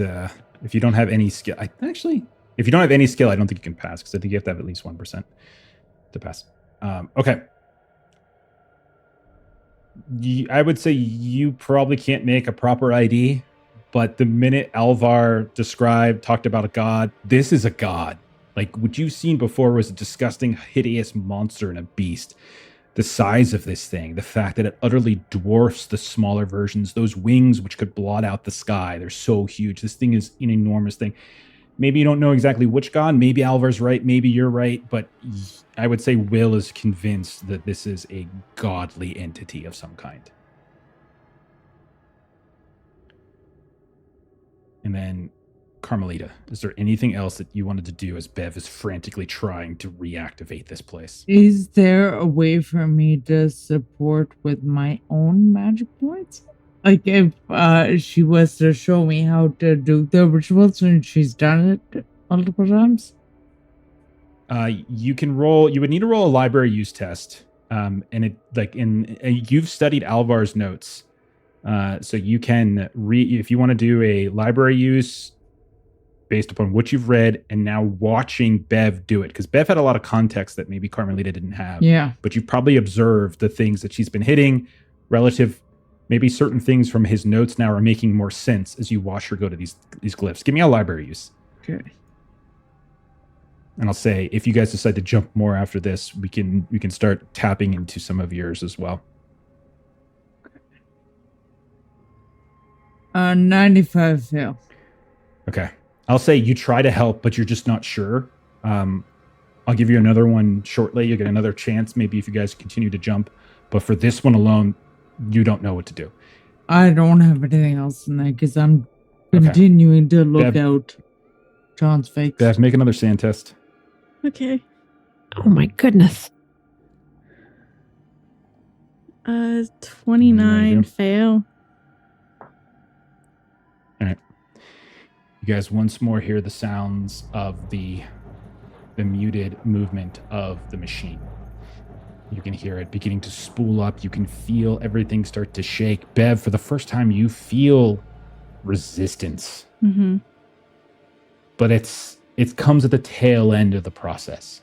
After the ceiling and the floor has started to shimmer, after the walls themselves have begun to spin the shadows as well, you feel this like momentary resistance to the spell that you've managed to do. But nonetheless, it activates again. Yeah. You feel that horrific dropping. And then you all find yourself having been once more transported. And since this time it cost Beverly health, I like to think that maybe her nose started to actively bleed as she's going through and tapping these glyphs. And she's crying, so her face is just washed with red and tears. Will, Carmelita, I think both of you were looking out the slits because Carmelita, you said you were transfixed. Yeah. Will, you were studying the creature. I think Marie might even say she was enamored with what was outside.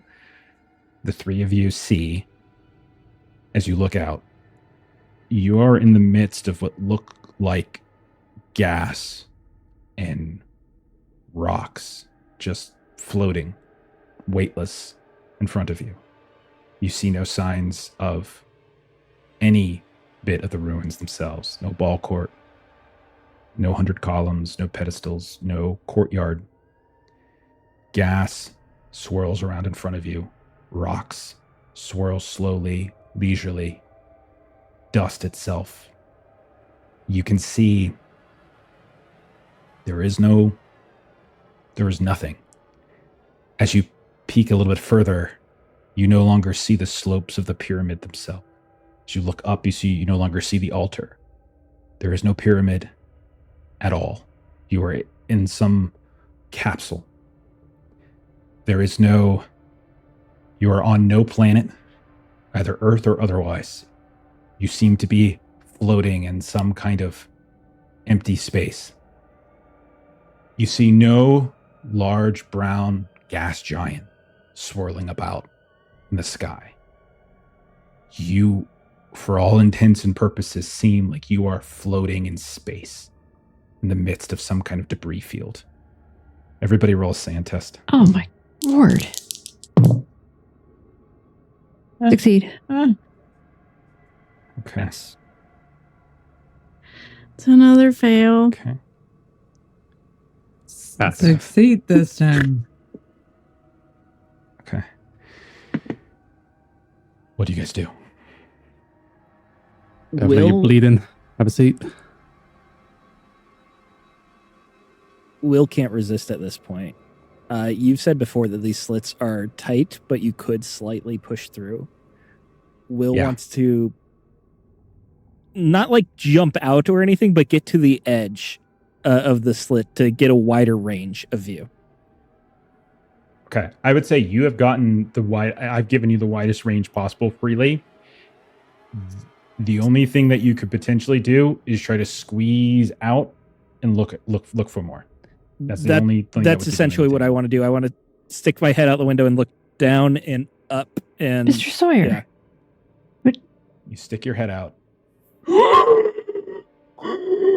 And you feel the just the deluge of vacuum as you have no breath. Everything pulls, your pores begin to open, your skin begins to freeze.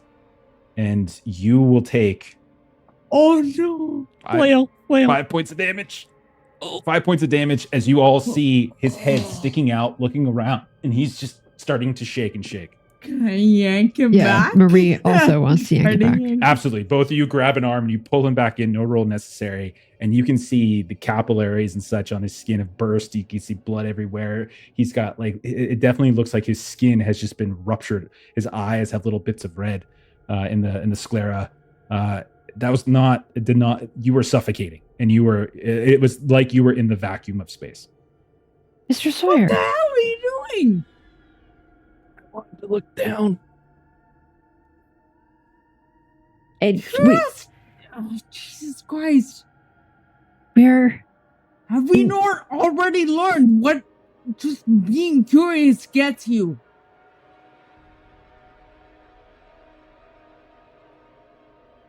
Are you really scolding me right now? You are the one who keeps jumping into things.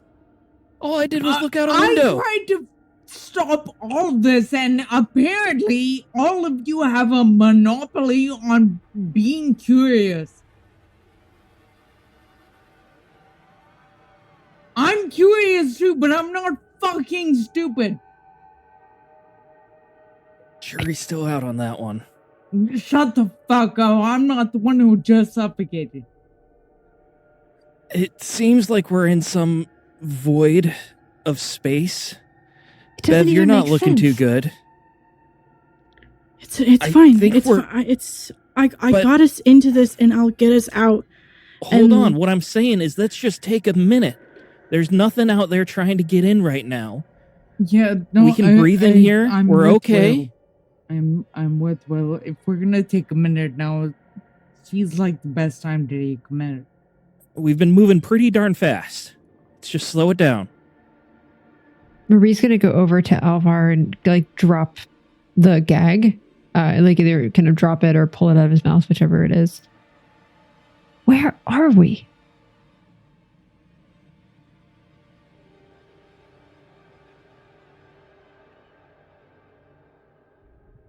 She waits you're to muted, hear a buddy. response. Spoke. I'm not muted. I Oh. just wasn't speaking loud enough. I heard him. I hear him no longer. Where is he? Where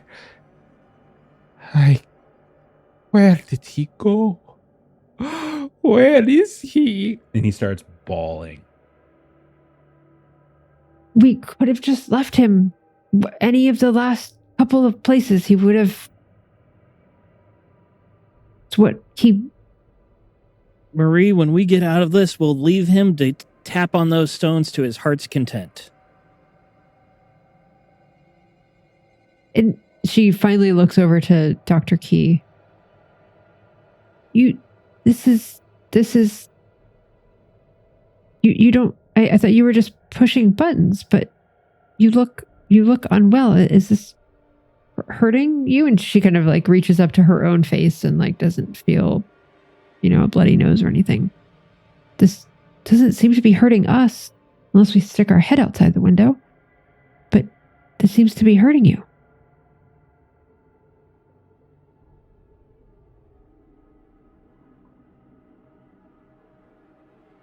have never done anything like this before, Marie, but it appears everything has a cost, and this still rings true. Let's all take it easy for now. We've been going pretty fast. But like Will said, there's nothing out there that can hurt us. But what we don't know is, he said he was here for days, when we know he was gone for months. Who knows how much time is going to pass before we return, the longer we stay in here. Return from where? There's nothing Let's out focus there. on surviving for now. Ricky, help me with these bodies. Help me get them out of here. Oh yeah, I should roll for him too. He passed. Yeah, okay, Patrick. And he's like going over, and you have them all in the corner, so like they're already taken care of, like they're in this little corner, and he's just, I got it. The guy in the middle that you had been tending to, he's basically passed out at this point. Blood kind of pouring down from where he scraped and gouged his eyes. He is gone, as gone can be. Your other porter is looking out the slits and is, where are we? What? Where? What? Oh goodness! And you can see he's starting to panic too. He's not staring at his face, but he is like freaking out. Like you can tell he's freaking out. We don't know where we are. When we are where we don't know. Why is his head like that? And he's pointing at Will. What happened? Where is the ground? Where is the sky? Where are we? And he's like, and he's just losing it. We don't know. The last places we were at, there was a different sky. Take us back. Take us back. And he's like standing in front of Bev right now. Not like in any way it's like, take us back, please. Take us back. I don't want to be here. Back was unsafe. Please, I have a family. They were about to attack us. No. Back is, we must go. There is nothing here. It is nothing. We must go back. Which means nothing is trying to attack us right now. But there is nothing. There is nothing. I don't understand. I don't understand how there's nothing. I don't know how we're doing any of this. Just take a breath. This is our only chance. We can have a breather here. Moment of calm. There's still this room. The floor is beneath you. It's not going anywhere. But there's just nothing else. There's no sky. There's no ground. There are no trees. There is nothing. There is nothing. There's nothing. We cannot live here. We have no food. We have barely. We can last for a day, two, maybe. We can't stay here. We cannot stay. We cannot stay. And he starts to like hyperventilate. Mm-hmm. We're not staying, Mr. Price. Mr. Price has the right of it. He's panicking. He's Yeah. panicking. Yeah. You either have to Bev's slap him and do a roll, but She was aiming for like a psychology. yeah, I'll take a psychology. 72 at 72. Nice. Okay. I mean, you'll get him to stop screaming and being in Bev's face, but I don't think that's enough to get him to like panic. Yeah. But he'll quiet down, and he'll just lean against the wall, and he's just kind of hugging his knees. We got to go back. We have to go back. We cannot stay here. And he's just mumbling to himself now. Well, would we just stay here for how long? Just get some shut-eye. Whoever needs it. Just take a bit of a rest. Let's start with food. And Will would break out some rations for everyone. And he would be very sparing. He wouldn't give out much. Can't figure out the right word, but he's just going to start Stingy. giving out small portions. Stingy. Thank you.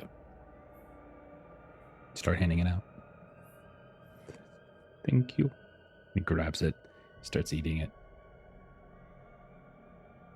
It's at this time you guys start to hear the sounds of something moving below your feet. Almost like the machine is starting. Bev, you start seeing the glyphs begin to light on the redstone. No. What do you do, Bev? Bev is gonna, because she felt something fighting her that last time, so did. she is gonna go to try and cast to fight back at whatever is trying to start this. Spend your health points. Give me a sand test. How much health do you have left? Don't worry about it. Nice answer. Your business, man. A fail. Okay. You. Okay. Oh my god. Okay. You all hear the sounds of it. You feel again as if you're being shifted. Bev, you start running around and you hit this. You see certain other glyphs are lighting up. You're starting to tap here, tap there. The ceiling, the floor begins to shimmer. Everything around you, you feel as though some presence bigger than you can possibly imagine. Bev, all of you looking at Bev just see her head just kind of shift, like almost as if like she's literally, her face is beginning to like shake and shimmer on one side. Blood comes out of her nose and all of a sudden, you all travel again. Bev, you felt something in your mind. Mm-hmm. And like you collapse to the ground. Drool, blood coming out. She throws up. What the Dr. hell, Bev? Key. We said we were staying. Dr. Key. What There's just happened? There's something else that can also control this, and I don't know what it is.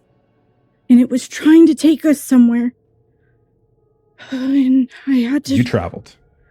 And I don't know where we are, but... And she's hacking up, but she's throwing up again. And it's not just bile again. She's vomiting blood. And... Yeah. It's coming from her Carmelita, nose. Her ears are bleeding. Mm-hmm. Everything. Mm-hmm. Carmelita, you rush over to the slits. Is that what you said? Did I hear that right? You see that you are once more, you're no longer just floating in space. Instead, you see the ruins of Chishen Shoshu once more. However, everything is on fire. Not just the jungle, not just the ground, not just the ruins, the sky itself. Fire and blood is pouring down from above. You hear the sounds of some strange and distant trumpet of some kind.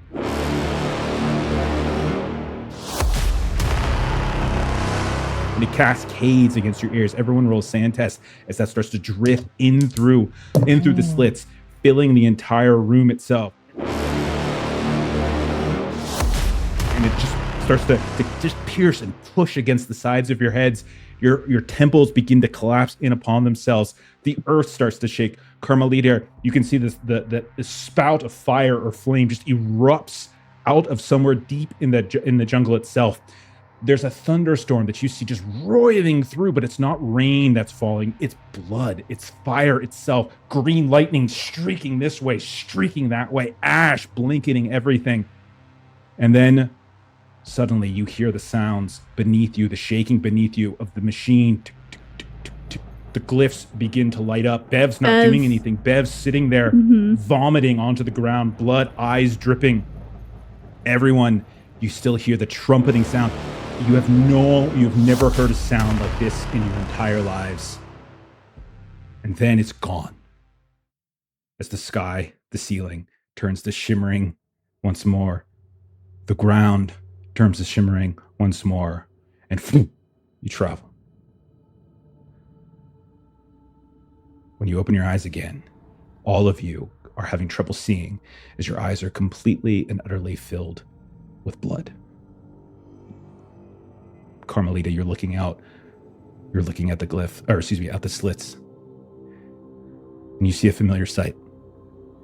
You see once more the giant brown planet in the sky. You see a terrain, a horizon filled with ash and gray.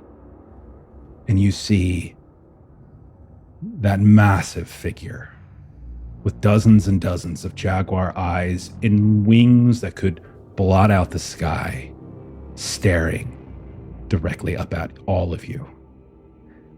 How did you do on your sand rolls, everybody? Pass. Succeeded. Beverly failed this time. Okay. Fail. Okay. All of you feel suddenly a voice that at first when you hear it,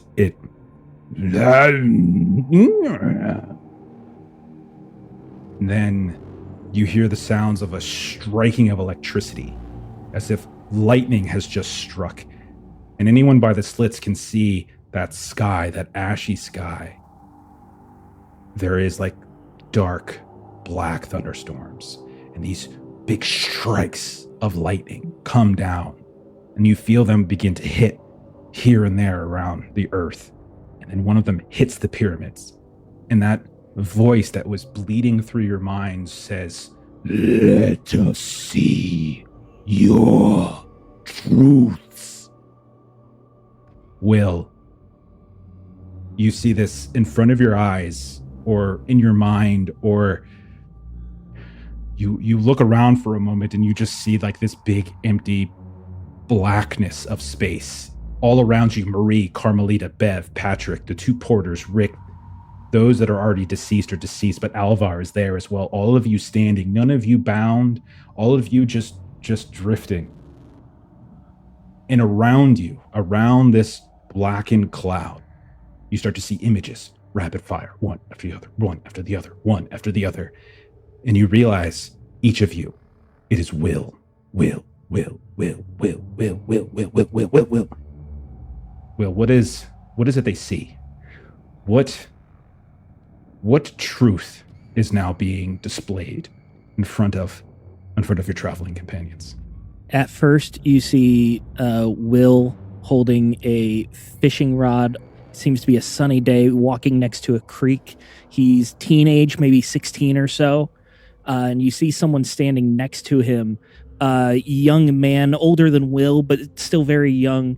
Would almost look like Will's twin if he was a couple years younger.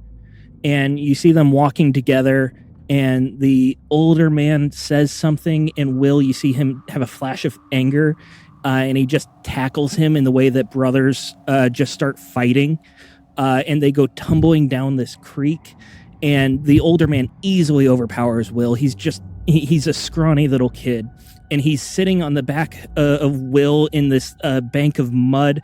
Will is like, he's face down. His face is in the mud, but he's on his stomach, and he's pushing, trying to get up, trying to get out from underneath him, but he's just too weak. You see him like grab onto a tree branch just to try and get some purchase in the mud, and he's trying to like pull himself up, and he just can't do it.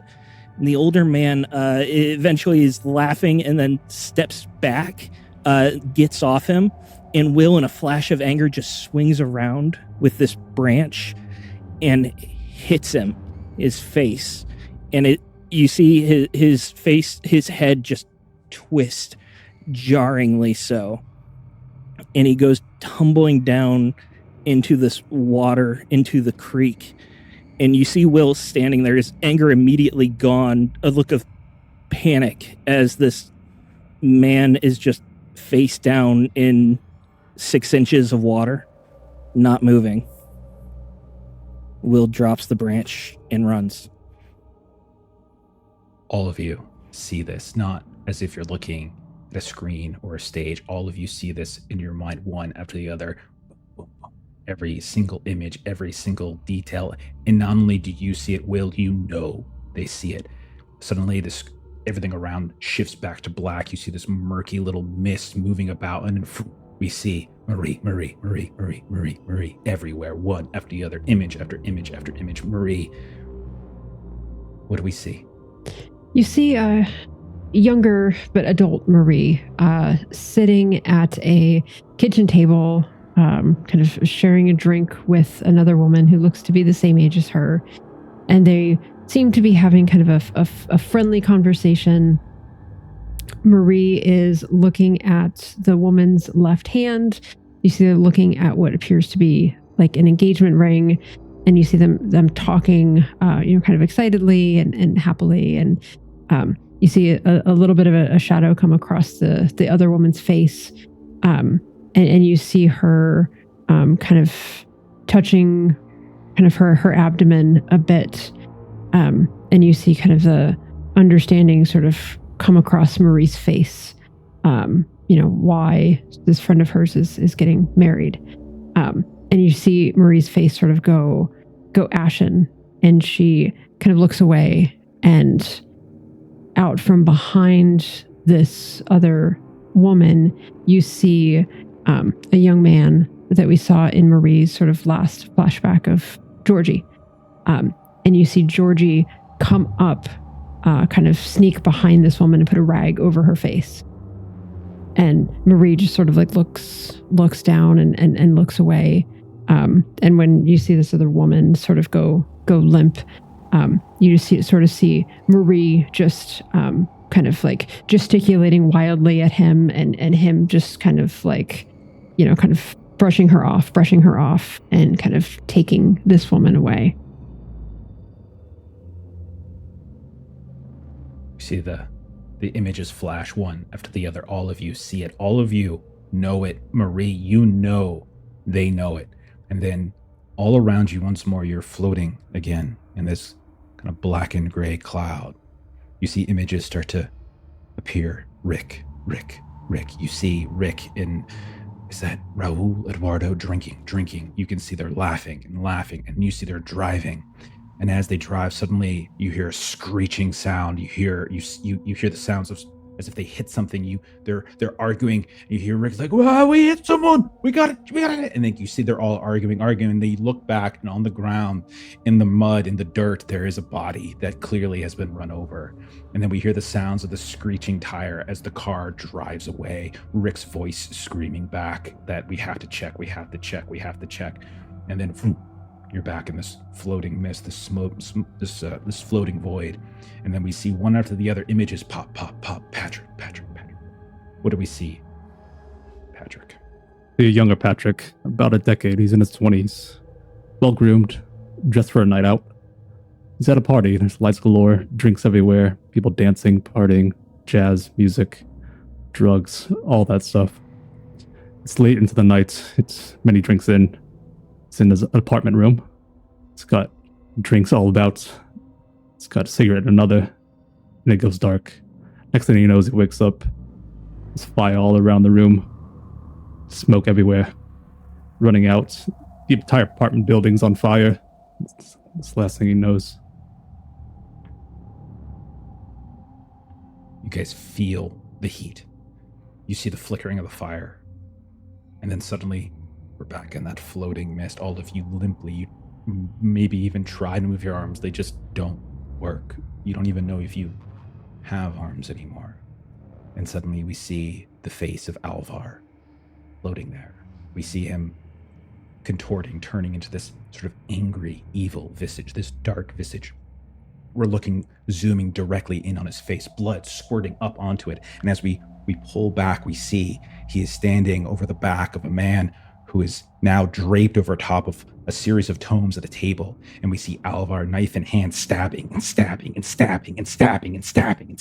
each stab, this streak of blood comes out and covers his face, and Alvar just starts cackling with glee. Then we're back in that black gray room, everyone hanging limply. Then we see Carmelita, images of her every which way. What do we see? We see Carmelita and Detective Gomez just a couple of years ago. She doesn't look that much younger. It's a room with peeling paint. There's single light overhead. And on the table in front of them, there's ledgers, there's guns, there's photographs. Gomez is kind of looking through a few photographs. He has this kind of slow grin. It's like, finally fucking got him. And that's when the door explodes inward, and there's half a dozen men that come in with boots and stomping and gunfire, and Gomez pushes the table down to use it as cover. Carmelita does not think. She just bolts at it. She goes through the window, down the western fire escape, and just runs. It doesn't even look back. She finally stops several blocks later, and she's got her hands on her knees, chest is heaving, trying to catch her breath. And then she realizes she's all by herself. Gomez is nowhere to be seen, and she just left him. Maybe to die. Come back. We're in the black and the gray room, everyone hanging. That blackness quickly shifts. Montage of images, one after the other. We see the porter who scraped his eyes, everything being scraped down, but instead we see him kindly with a smile. He's got what looks to be some kind of stone bowl that's got soup in it, and he's just feeding it to what looks like an old woman laying in bed. And then we see the next image, same thing. The next image, one after the other, 2 dozen, 3 dozen. Each time we look at the woman, her face is growing more gaunt and more gaunt and more gaunt, until in the final image we see it is not moving any longer. We are back, black room, gray all around. And then we start to see images of Bev. What do we see, Bev? You see 2 young girls together. One is clearly Bev. She's gangly and awkward looking and clearly not comfortable in her skin. And then next to her is this beautiful blonde-haired girl who's almost the antithesis of everything Bev is, but they appear to be great friends. It flashes. They're a little bit older. You can tell there's some tensions there. You see the blonde girl, she's hanging out with other girls, other kids.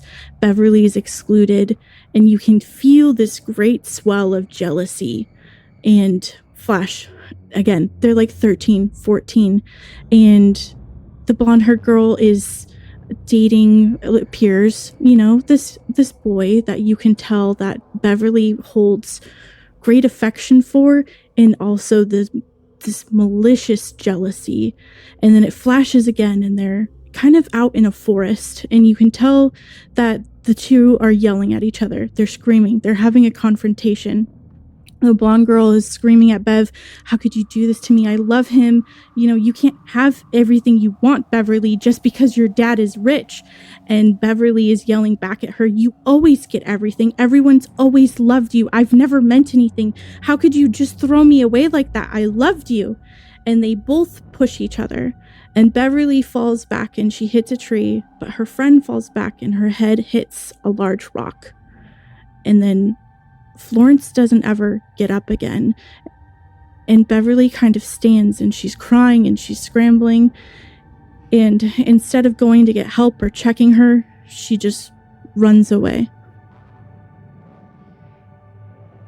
Screen again around you turns black, turns gray.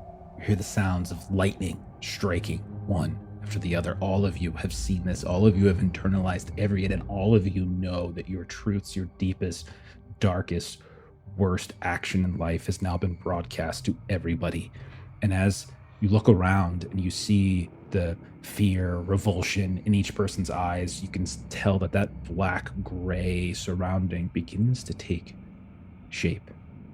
And you start to see craters, contours, stacks of ash and dust. And you see all of you are just hanging and floating in the sky. And you see, looking down, there's the massive body of this creature that you saw half buried in the ash, the wings that could blot out the sky. And you can see dozens of these large jaguar eyes are staring up at all of you. And you hear a voice in your minds. Why have you come?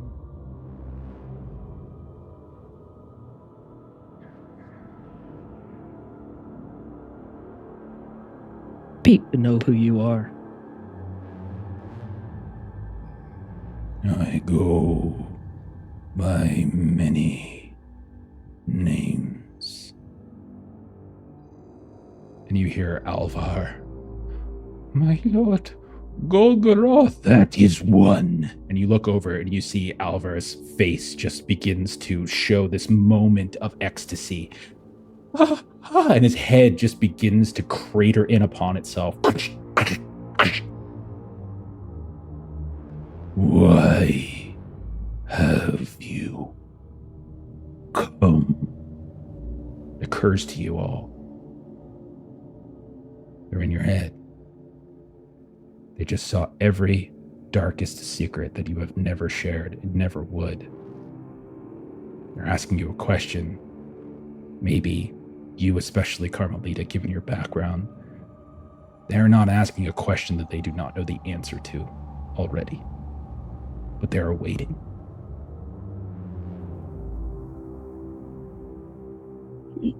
To stop you. To have you leave our world alone.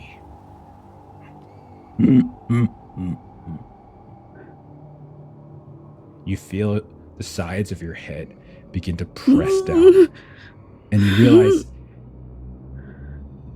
Carmelita falls to her knees as she sees Dark King. No, you don't. You are floating in the sky. You have no physical control over your body. Okay. And the jaguar eyes are staring at you. You try to go limp, but you are already just hanging there. Okay. And any attempts to move are impossible. Okay. She is then going to say, she's going to speak up, seeing Dark King pain, visible pain, and this cratering that just happened. We didn't mean to come. We're just trying to get back. We're just trying to get back.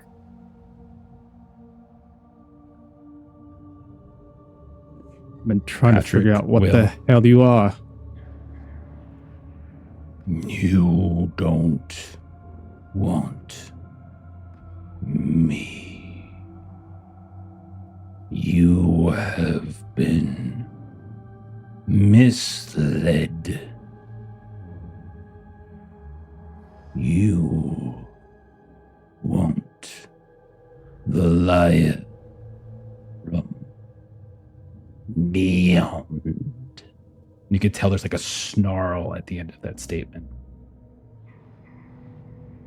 Sounds of lightning crashing. And you see like fractures here of like images. The mouths. You see the picture of Pastor Wood just being chewed down. You see Shyma in battle. Patrick as well with Savitri. You see in Savannah itself, you can see the roadside fight with the various cultists. And it occurs to all of you that every time you have ever done any investigation into the cult, you constantly hear about how Ramon Echeverria has an inner circle, has a lie, has a deception, and how every one of his surviving lieutenants assigns a different identity. Nyarlathotep, Samson Trammell, Savitri, researching. Will, you see the pages flash before you of all these different entities, as if she herself was trying to find an entity.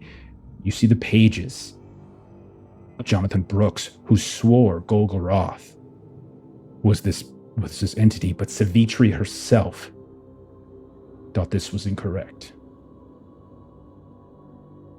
One after the other, all of these images flash before you. Deception, deception, deception, deception. The fisher from outside, the liar from beyond, all of these names, these pseudonyms popping out one after the other, every single one incorrect. Savitri, wrong. Samson Trammell, wrong. Jonathan Brooks, wrong. One after the other, after the other. Why have you come? If you know not the answer, you are not worthy of knowledge. No, we are not worthy. You are correct to send us back. Send us back. We are not worthy. Your head begins to cave in on itself. You give me no command. And you just feel your head pushing against the side of it, your brain beginning to squeeze. We You're all of them. I am none of them. And you can tell the as much as you can attribute human emotion to whatever this thing is. The thought, the suggestion that this creature in front of you, Golgoroth, is the liar from beyond, the thing with 1,000 mouths, the fisher from outside, is repulsive to it.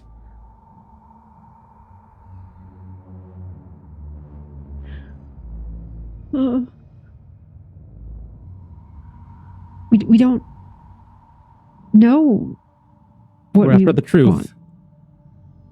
want. And suddenly all of the eyes look at Patrick. Good. What truth? All these lies we've been fed. Been going all over the world chasing them.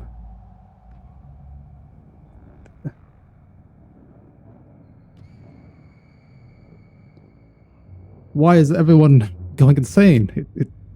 Why is everyone after following these threads, these lies? The liar from beyond is adept at deception, known across the cosmos. It takes identities of those who have existed long before it,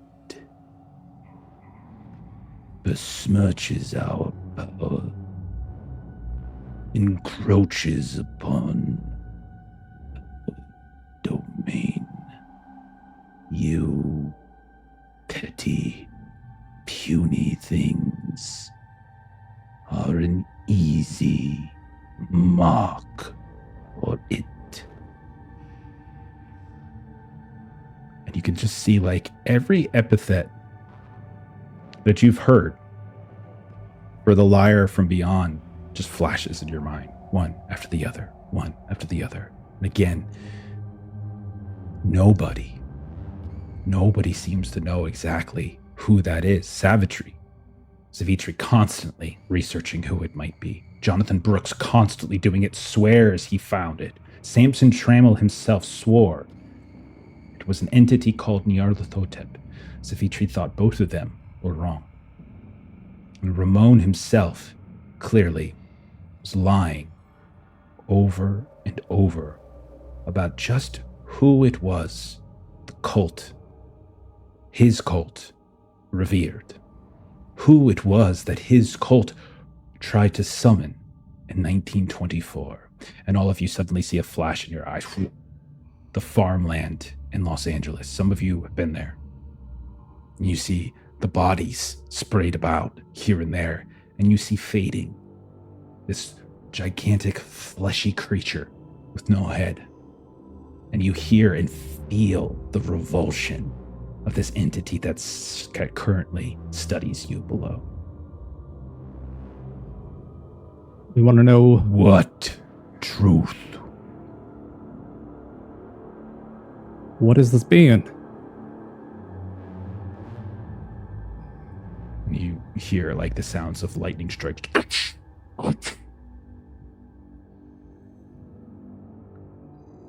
Igolanok. You see an image appear before you of this large, massive, fleshy thing with 1,000 mouths on every part of its body. No head. Its flattened neck above. Igolanok. And you just see, like, and feel this utter revulsion. Anything in your minds when you think back to someone you hate or some concept or idea that has caused you great anger, revulsion, you feel that coursing through you right now, channeled from this entity below you that just has you hanging loosely in the air around it.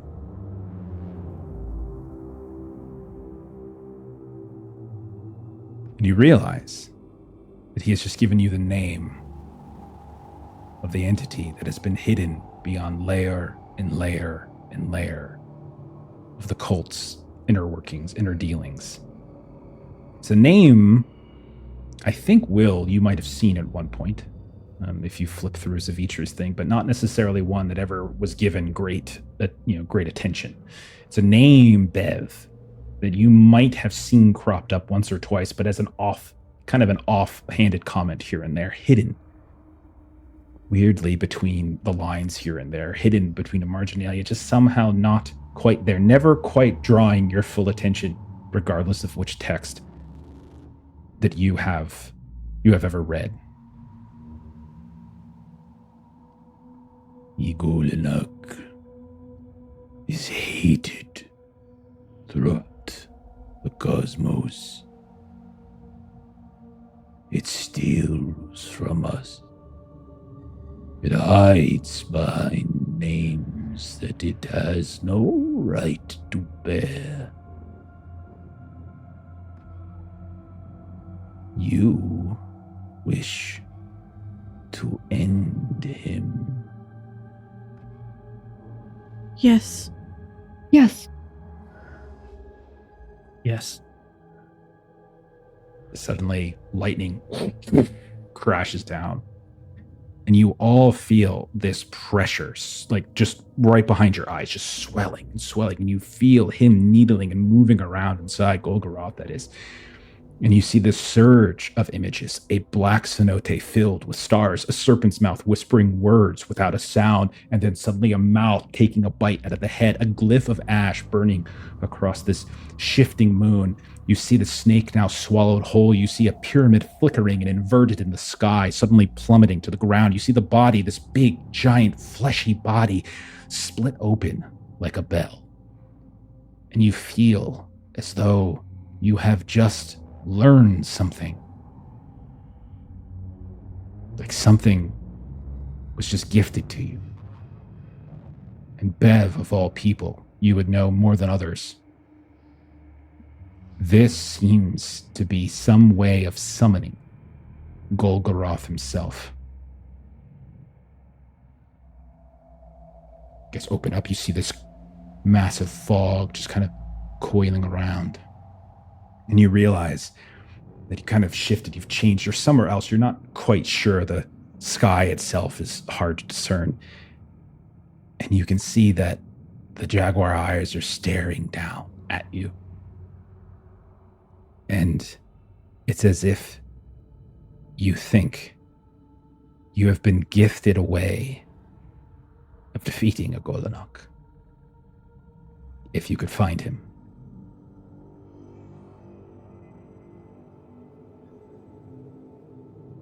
Do we know now?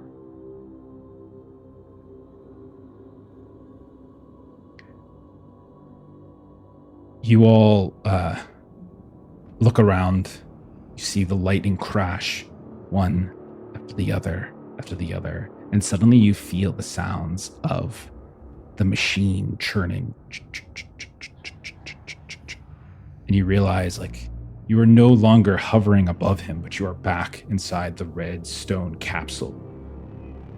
The caved-in head of Alvar in the corner. The babbling face of Rick and the porters off to the side.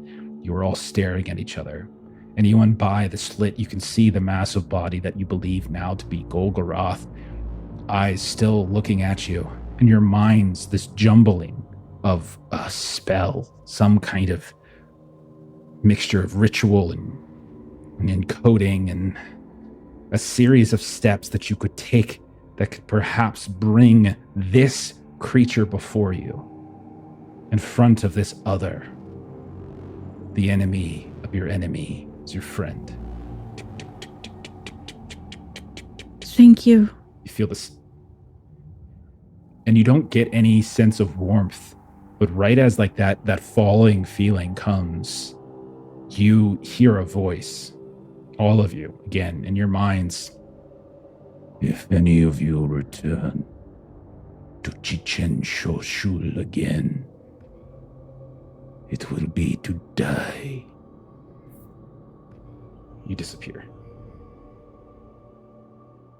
I need all of you to roll sand test. Oh my gosh. Pass. Fail. I don't know why I bother. Fail. Sorry, kid. It's gonna be a rough run for you, I'm afraid. All right, hang on Failed. 1 sec. Bill's about to come due, guys. Oh god. Oh, dear Lord. Oh no. I had a lot of fails. Oh no. I passed but half, failed but half. All right, I'm sorry. I need to go through this again. Will, how did you do? I failed. Okay. Let me get my big dice out now. Uh-oh. Marie, how did you do? Pass. Okay, very nice. Carmelita, how did you do? Pass. Bev, you failed, I assume? Yes, sir. Okay.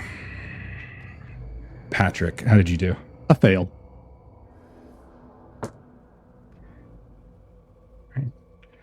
right. I need to expand this window for a sec to show this. Okay. Uh-oh. No need for new windows. As you all poof away, Will, you take 12 points of sanity loss. Oh, Oh. That is above my daily. yeah. I would think so. Marie, you take 9 points of sanity loss. That is exactly my daily. Carmelita, you take 11 points of sanity loss. That's my daily too. Across my daily. Bev, you take 21 points of sanity loss. Oh my. Oh, Oh my god. Jesus. You didn't have enough much You left. have like 27 to start or some shit. Patrick, you take 12 points of sanity loss. Not the bust. Everything goes black. We hear the sounds of a knocking. Like a knocking on a door. And as we come back from that blackish, grayish thing, we see a white door. Off-white, a little dirty, scrapes in it. Modern. We see a small slit in it, like a little window. We see a face. No one recognizes this face currently. We see a man, possibly in his 40s or so. He's a Mexican man. And you can see he's got these big spectacles, combed over hair, dark hair, clean shaven. And he's looking in. And the door creaks open. And we hear a voice. This is in English. Mr. Sawyer, if you are feeling better today, you have a visitor.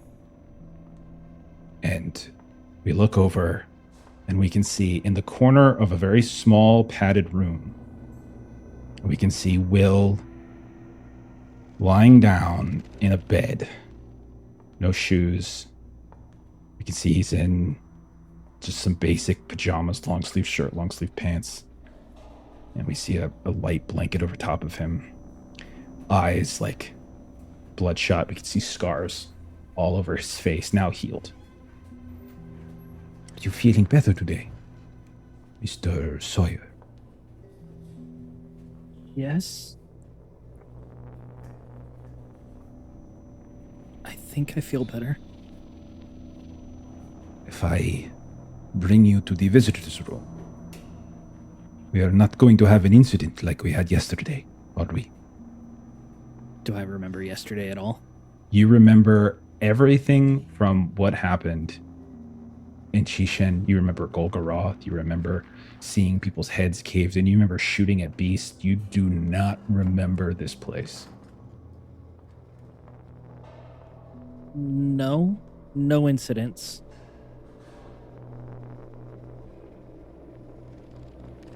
Good. Now, come. And he steps back from the door. It swings a little bit wider, and you see these two hulking Mexican men, orderlies, that are standing next to him, ready. One of them has looks like some kind of straitjacket, thrown over his shoulder, and looks like he's going to move towards you. And he says, "No, hurry. I think Mr. Sawyer will work with us today. Is that not correct? Yes. Good. Very good. It will be nice to know that you were an old friend has come to see you. That's nice. And Will then would like He take beckons you forward. Yeah. a few steps towards the door, but like before he gets to the threshold, he would stop and pause, just look back at the room. When he gets to the actual door, he takes a step forward, looks down both ways of the hallway. Roll an intelligence test. I am intelligent. 96 over 50. Oh, Okay. Okay. With every step you're taking, some of the horrors, the memory, or the dream, whatever it might have been, whatever Tishan Shushu was, begin to fade. One step after the other, a little bit fades, a little bit fades. Except for that image. The black cenote with stars, the snake being devoured, the inverted pyramid flash one after the other. Roll spot hidden. Always miss Pasture Wood when I have to roll spot hidden. It's 49 over 45. Could I spend the luck? Absolutely. All right, spending 4 luck. You start being led down this hallway. Again, each step, one after the other, your mind starts like going back through the events. Some of these things, it's like almost healing itself, telling you that this isn't real. This didn't happen. You didn't see men ripped apart. You didn't shoot a being. You didn't travel to space. You didn't stick your head out into the vacuum of space, but then you look out of the corner of your eye and you see through a window, you see Patrick sitting on a bed in the corner. And the doctor says, "One moment," and does kind of the same thing, knocks on the door, pulls the door open. "Mr. Price, how are you feeling today?" Where am I? Roll an intelligence test.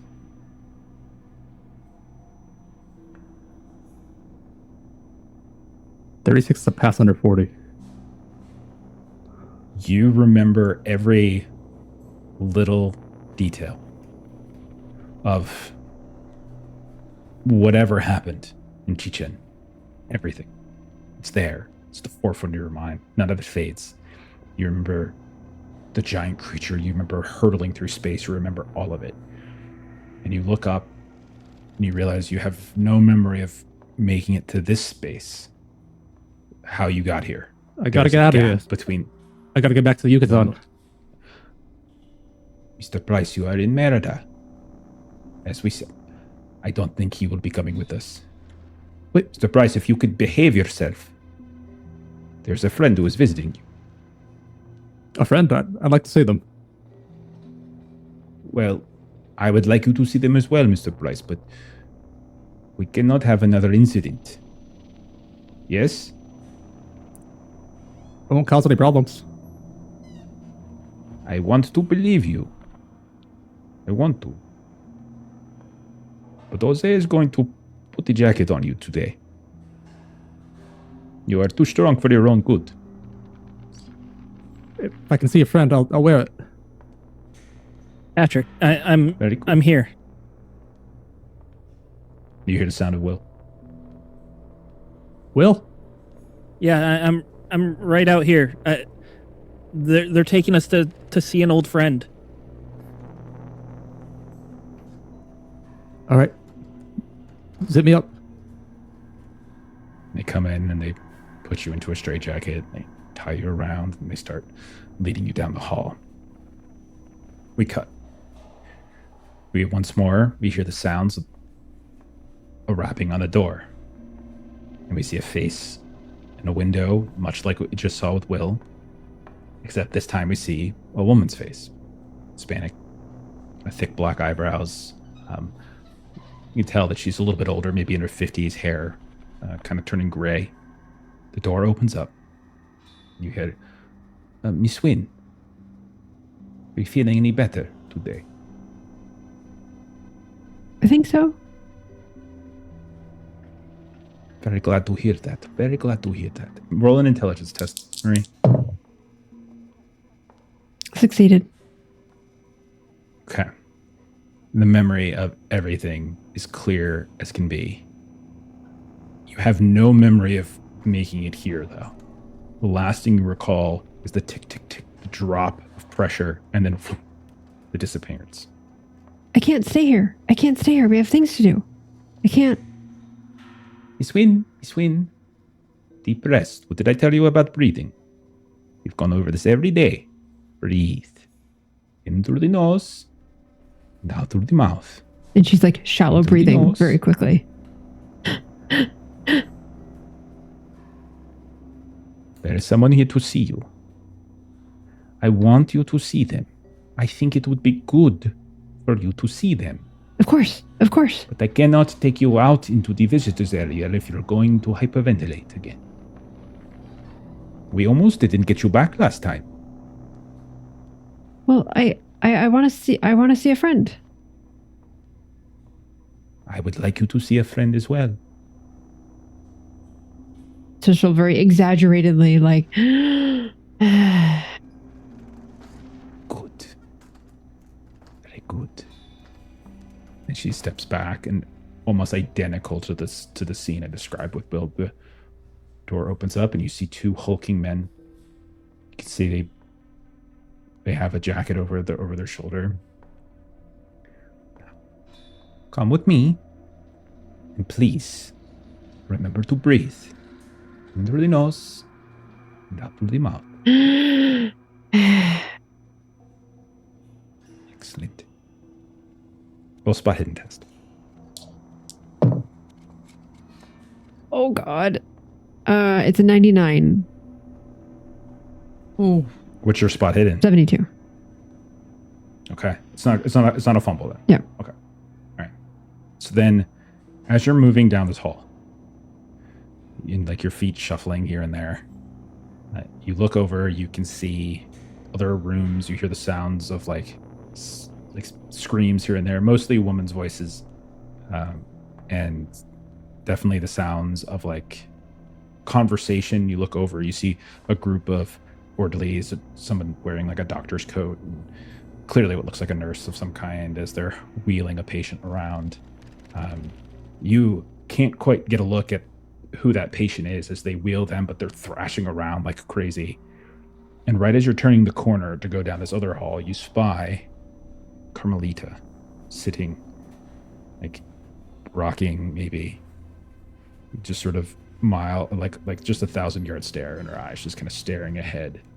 You're not even sure if she's conscious. Doesn't look up, doesn't see you, just there, just rocking back and forth. And it doesn't look as though the doctor is going to stop. Miss Buñuel.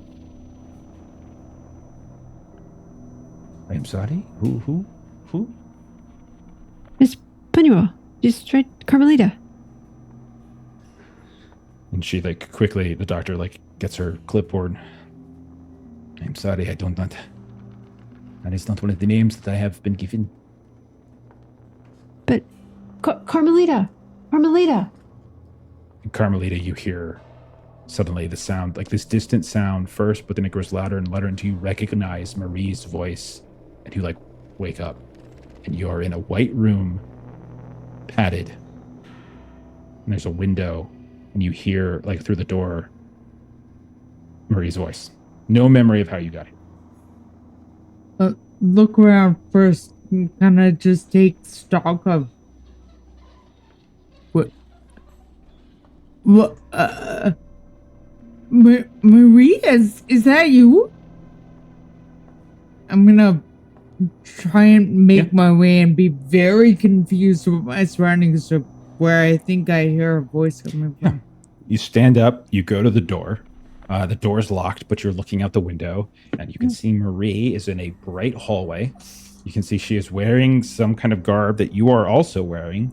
Long sleeves, long pants, but not her usual flair. She doesn't have her makeup on or anything like that. Might be the plainest you've ever seen, Marie. And she's standing out there in the hallway. Marie, you see Carmelita's face come to the window at this point, but the doctor's like, I'm sorry, her name was not listed. What? Listen, for what? What is this place? Where am I? Buñuel, please step away from the door and please be calm. Carmelita. Where am I? Where are we? You are in the hospital. This is the 7th time we've had this conversation. You are in the hospital. You were found in the jungle. You were babbling. You were lost. You were dehydrated. You were clearly harmed. We are just here to make you better.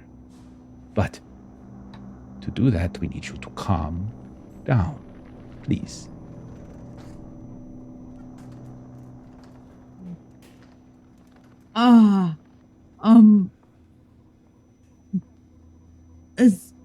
Is that how you got Marie as well? You found her in the jungle? We found several of you, yes. Yes. I'm glad to hear that it is coming back. It is good. Wherever you're taking her, can I go? Can I go wherever I'll behave. I promise I'll behave. I am sorry, but you are not on the list. What list? What list? Spoonwell, please be calm. Roll an intelligence test for Carmelita. Okay.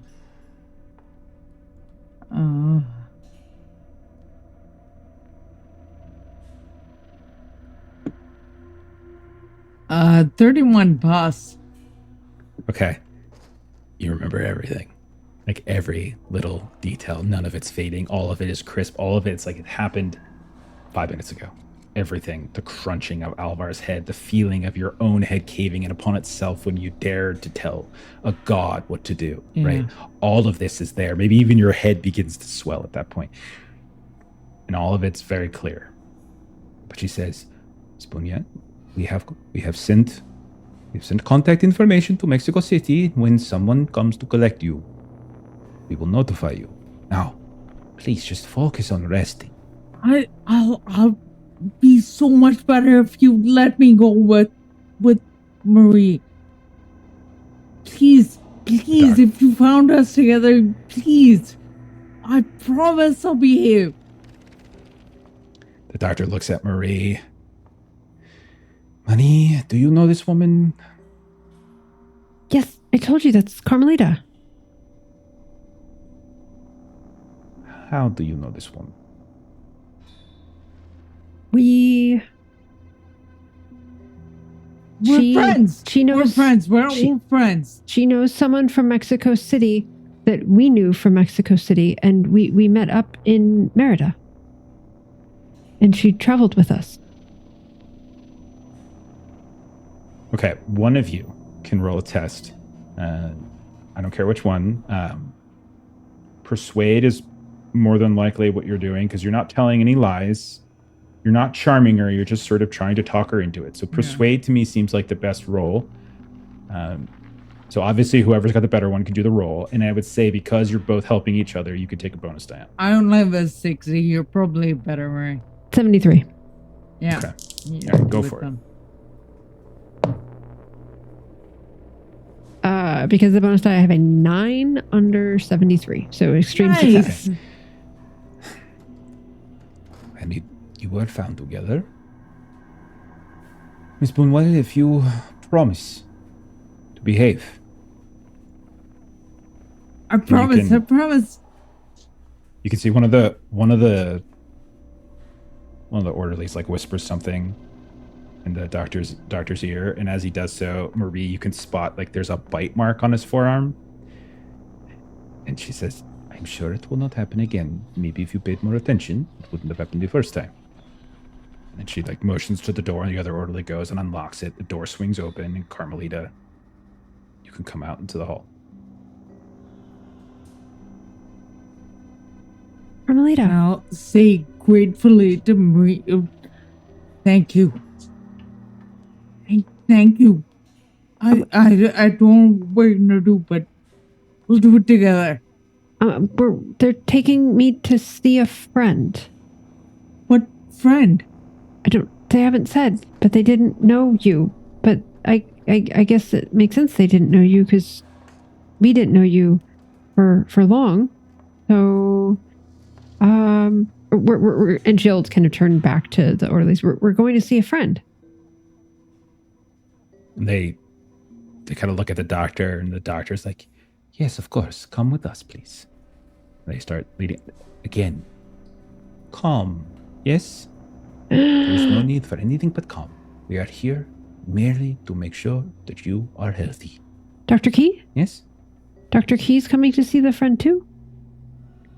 And you see like a very dark look comes over her face. I'm afraid Miss Key is... Dr. Key. is not Dr. Key. I apologize. She is not in the condition to do so. No. I'm afraid so. Now, come with me, please. Can I see her later? I'm afraid that would not be possible. Dr. Key is very ill, and I fear that if she sees you, then it will be even worse for her. I make her happy. She would want to see me. Marie, do you want to see her friend? Yes, I want. And she against her. Come.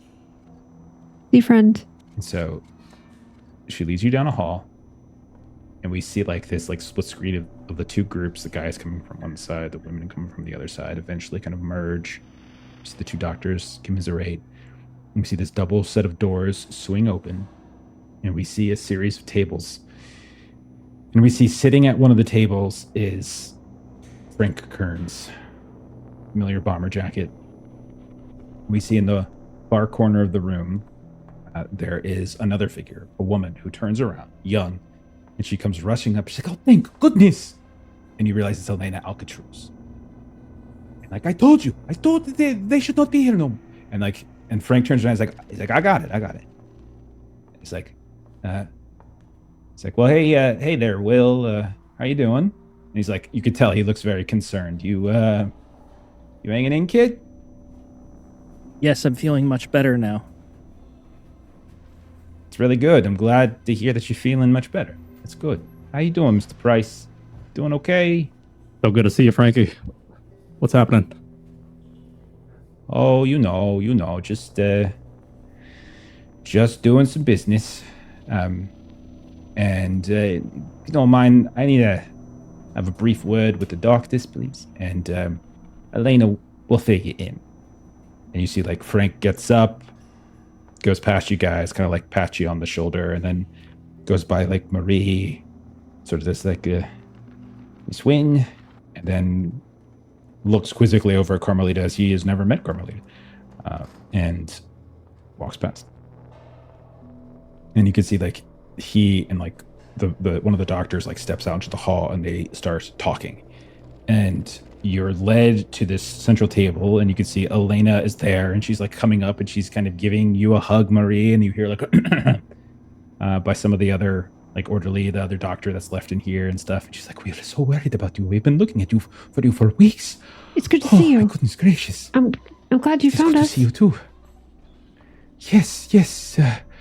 We heard the report of gringos coming from the jungle, wandering around. It had to be you. There could not be two fools wandering off into the jungle, right? Yes. Oh, goodness gracious. What happened to your face, Mr. Sawyer? Oh. And you can see she comes over and she's, like, touching your face. And Marie and Patrick and Carmelita, you look over and you see Will's face. And if I remember correctly, Marie, Patrick, Carmelita, you all passed your intelligence test, right? Yeah. Correct. Yeah. You know how he got those scars. Yeah. Will the memory is sort of like fading, and she's like kind of touching your face. What has happened to you? You used to be such an adorable young man. Oh goodness. He stuck it outside. I'm feeling better now, though. Oh, good. Well, the good news is that your Mr. Kearns, he said to call him Frank. He has made arrangements. All of you are going to be released. He's a good man. Apparently, you have very powerful friends, and they have agreed to offer the hospital some sort of donation, I see, for your release. That's good news. How long has it been, though? Since I last saw you, it has been a month at least. It is and she's like counting on her fingers. It is September 14th. And it's been like a month for you guys. They won't let me see Dr. Key. They wouldn't let Dr. Key come to talk to you. Yes, I have some very bad news. Dr. Key has she is alive. That is, she was bleeding this is the only so good much news I can blood. give you. She is okay. She is her mind appears to have been broken. And she like kind of says it in a way where it's like she's trying to say something like kind. Like it is she will be released as well. But they do not think it is a good idea to put her on a plane just yet. She has well, I haven't seen her myself, but they have said that she has attempted to harm herself multiple times, and that she is babbling on and on about this thing and that, and she has been drawing symbols and signs all over her room and saying that she is being watched, and that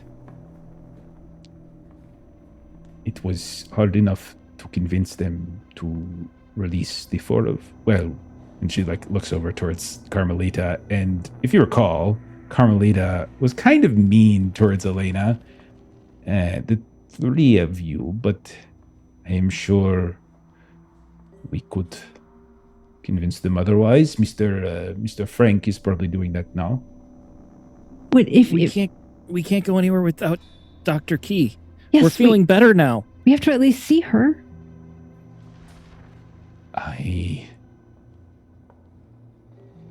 will have Mr. Kearns ask if you can see her before you leave. And she like thinks, Miss Winston Rogers. She agreed that Dr. Key will remain under observation here until she is in a condition for travel. She is not in that condition right now. But you haven't even seen her. How do you even know she's here? Somebody has to see her. I am just telling you, Marie, I am only telling you what I have been told myself. I am only here because I am helping out Mr. Kurtz. Who gives a shit what Winston Rogers said? We're feeling better now. She's coming with us.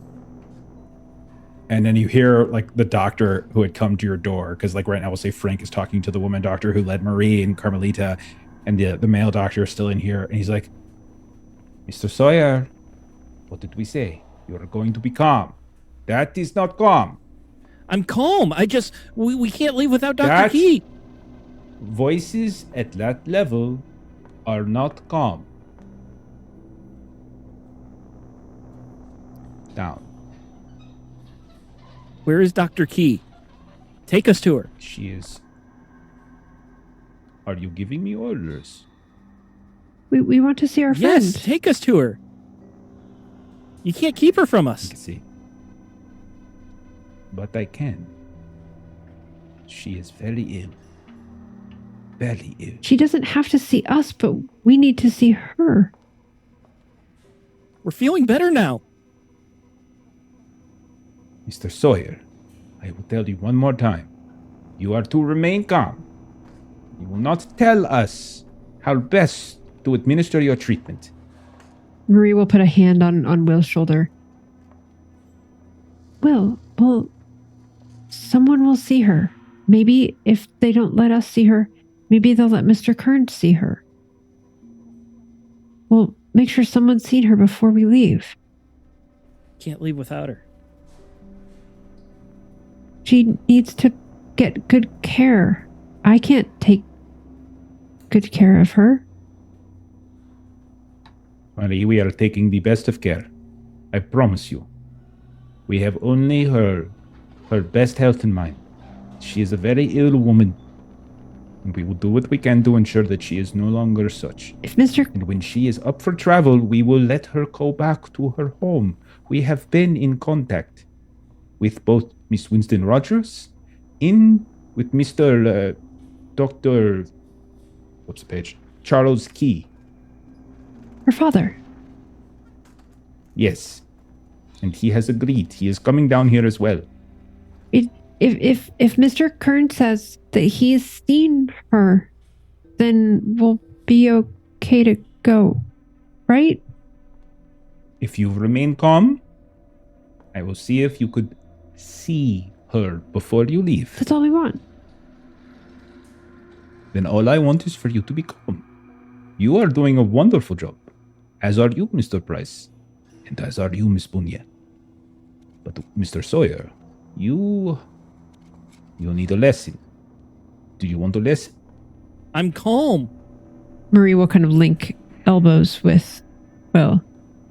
We're all calm. We're calm. And the door swings back open, and you see coming into the room is Frank and the doc. And he's like, well, all right, plane's all gassed up. You all ready to go? And he kind of goes over towards Carmelita. Hello, old friend. Kind of gives you a wink. It's good to see you again. You too. Thank you for the ride. Oh, you. And he kind of turns back and kind of like gives like a thumbs up towards the doctors, who you can tell are not buying it, but don't care. Yeah. All right. And Carmel's trying to figure everything out. Mm-hmm. Okay, everyone. Guys ready to get some fresh air? Been cooped up in here long enough. Yes, please. Okay. All right. Well, see, everything's fine. You all keeping, and he turns to like the doc, you'll keep in contact about Dr. Key. Either myself or Miss Winston Rogers can retrieve her when the doctors see fit to release her. Did they let you see her, Mr. Kearns? No, they didn't. They said that she's not in a state for visits. But Dr. Key, her father, Dr. Key, they're gonna... Oh, we contacted him. Don't worry. He's gonna on his way. see her, right? Of course he is. This is a hospital. What's wrong with you? What do you create? Oh, wait. Sorry. Yeah, that was insensitive. Wait, is there anyone else here? What do you mean? There was another American with us. Was Rick Luke or anyone from his team here? And like you can see, she kind of flips. Yeah, that we do in fact have a Richard Luke. Yes, he's here. But yeah, I don't know who that is. Who's Rick Luke? He was here. We hired him as a guide. Oh well. Okay. Well, that's good. So like he's tough. Yeah, sure. Okay. Well, yeah. And then like the doc's like he is doing much better. I think yes, he will be here for a little while longer, but we expect him to make a full recovery. Do not worry. We shall take care of him. We promise. Marie sort of looks to Patrick. We're gonna leave without seeing Beverly? They say she's unwell. If she's unwell, it's best for her. We can see her when she's better. It's at that moment that you guys hear Beverly just scream Shyma's name. And she's shouting, Door "Don't!" swings open for a second. Yeah. "Don't take her away from me! Shyma! They're killing her!" Sorry, that was loud. But yeah. No, it's okay. It's a.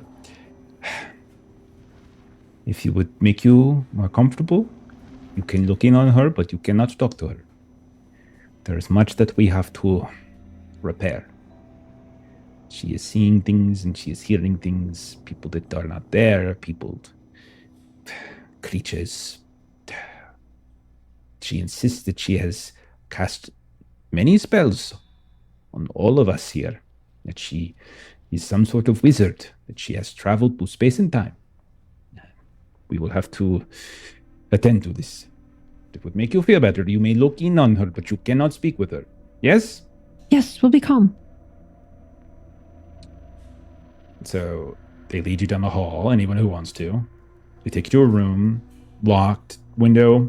You look inside, and you can see that unlike the rest of you, who were in a room, relatively free, you can see that Bev is strapped down to a bed.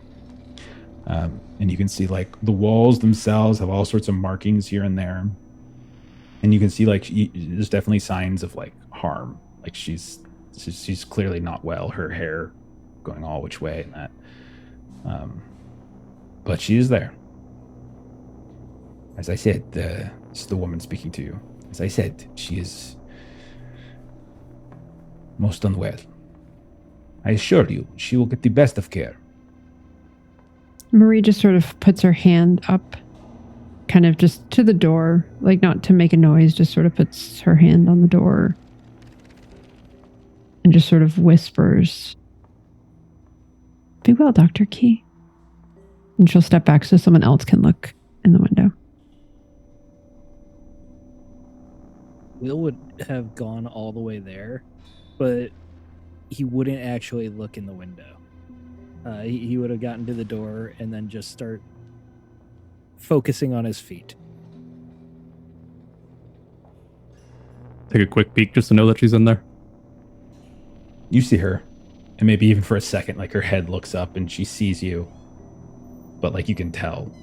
Yeah. What do you think? What do you think, Bev? She doesn't react too much, but she does start to thrash against her restraints. Think she's seen enough of us. She's acting up a bit. What about Carmelita? She starts to go into the window, but when she hears Patrick say she's acting, she's like, "Spirit doesn't need to see me." And she won't go to the window. So, as those of you who peek in, you see her. You're eventually led out. You go into like back from the back of wherever this, wherever you've been secured in this ward. They give you your things back. Some of it's missing, some of it's there. Get some bloody clothes. Get some of your items. Some of them, not so much. Is there? And you're like 2 foot eventually tall Yeah. stone sensor? There's in fact a 2-foot tall stone sensor. Oh my god. We have to go to the museum. Yeah, I was gonna say you're gonna fucking sell to a museum, right? Oh. You get let out into the light, and the bright light hits you like the sun, the sunlight. It is cool air. It's not hot. It's not cold, but it's cool. It's September, and you see that you are once more in the city of Merida, sprawling out in front of you, and like Frank says, "All right, I think we better get going. Guys, got any last business?" I'm Carmelita Bunyal. Thank you. Thank you. Oh, don't thank me. Thank Miss Janet. She laid down quite a bit of coin. In fact, to get some of you out. Some of you were behaving a little better than others. And he kind of looks over at like Carmelita and Will, like for the misbehaving part, and then like looks over towards like Marie and surprisingly Patrick. And Patrick, you have not felt the mouth move at all on your arm. Not stir. Feeling pretty good, guys. I think we should get out of here. Is it here? Oh, yeah, I should take a look. You take a look and you realize it is ashy. It is gray. It is not moving whatsoever.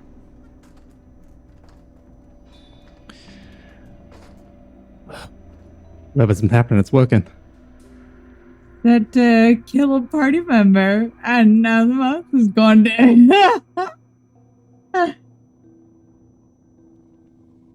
Mr. Kearns, So, yeah, what's that? You ready to go? did they You all right? find Joy Boy? Oh, that's right. He kind of turns around and he rushes back in. And a few minutes go by. And you come back out and you see there's Joy Boy. And there's like a couple, like these orderlies that are kind of following, looking really sad. And like, you know, yeah, they say you had him with her. They seem kind of, and like you could see like the orderlies are kind of reaching out. And Joy Boy's like up on Frank's shoulder, like, kind of reaching back, kind of saying goodbye to these orderlies that have been apparently keeping Joy Boy this whole time. And you take Joy Boy back, and immediately Joy Boy recognizes you and starts curling up. And these two big hulking badasses, you could tell like there's a little bit of red under their eyes. They're kind of sad to see the cat go because they've had him for like a month. It seems like. Thank you. And she's just like very aggressively petting Joy Boy. Mhm. Thank you. Okay. Frank, Yeah, and what's I'm that? holding the stone sensor, like I'm essentially hugging it. Mhm.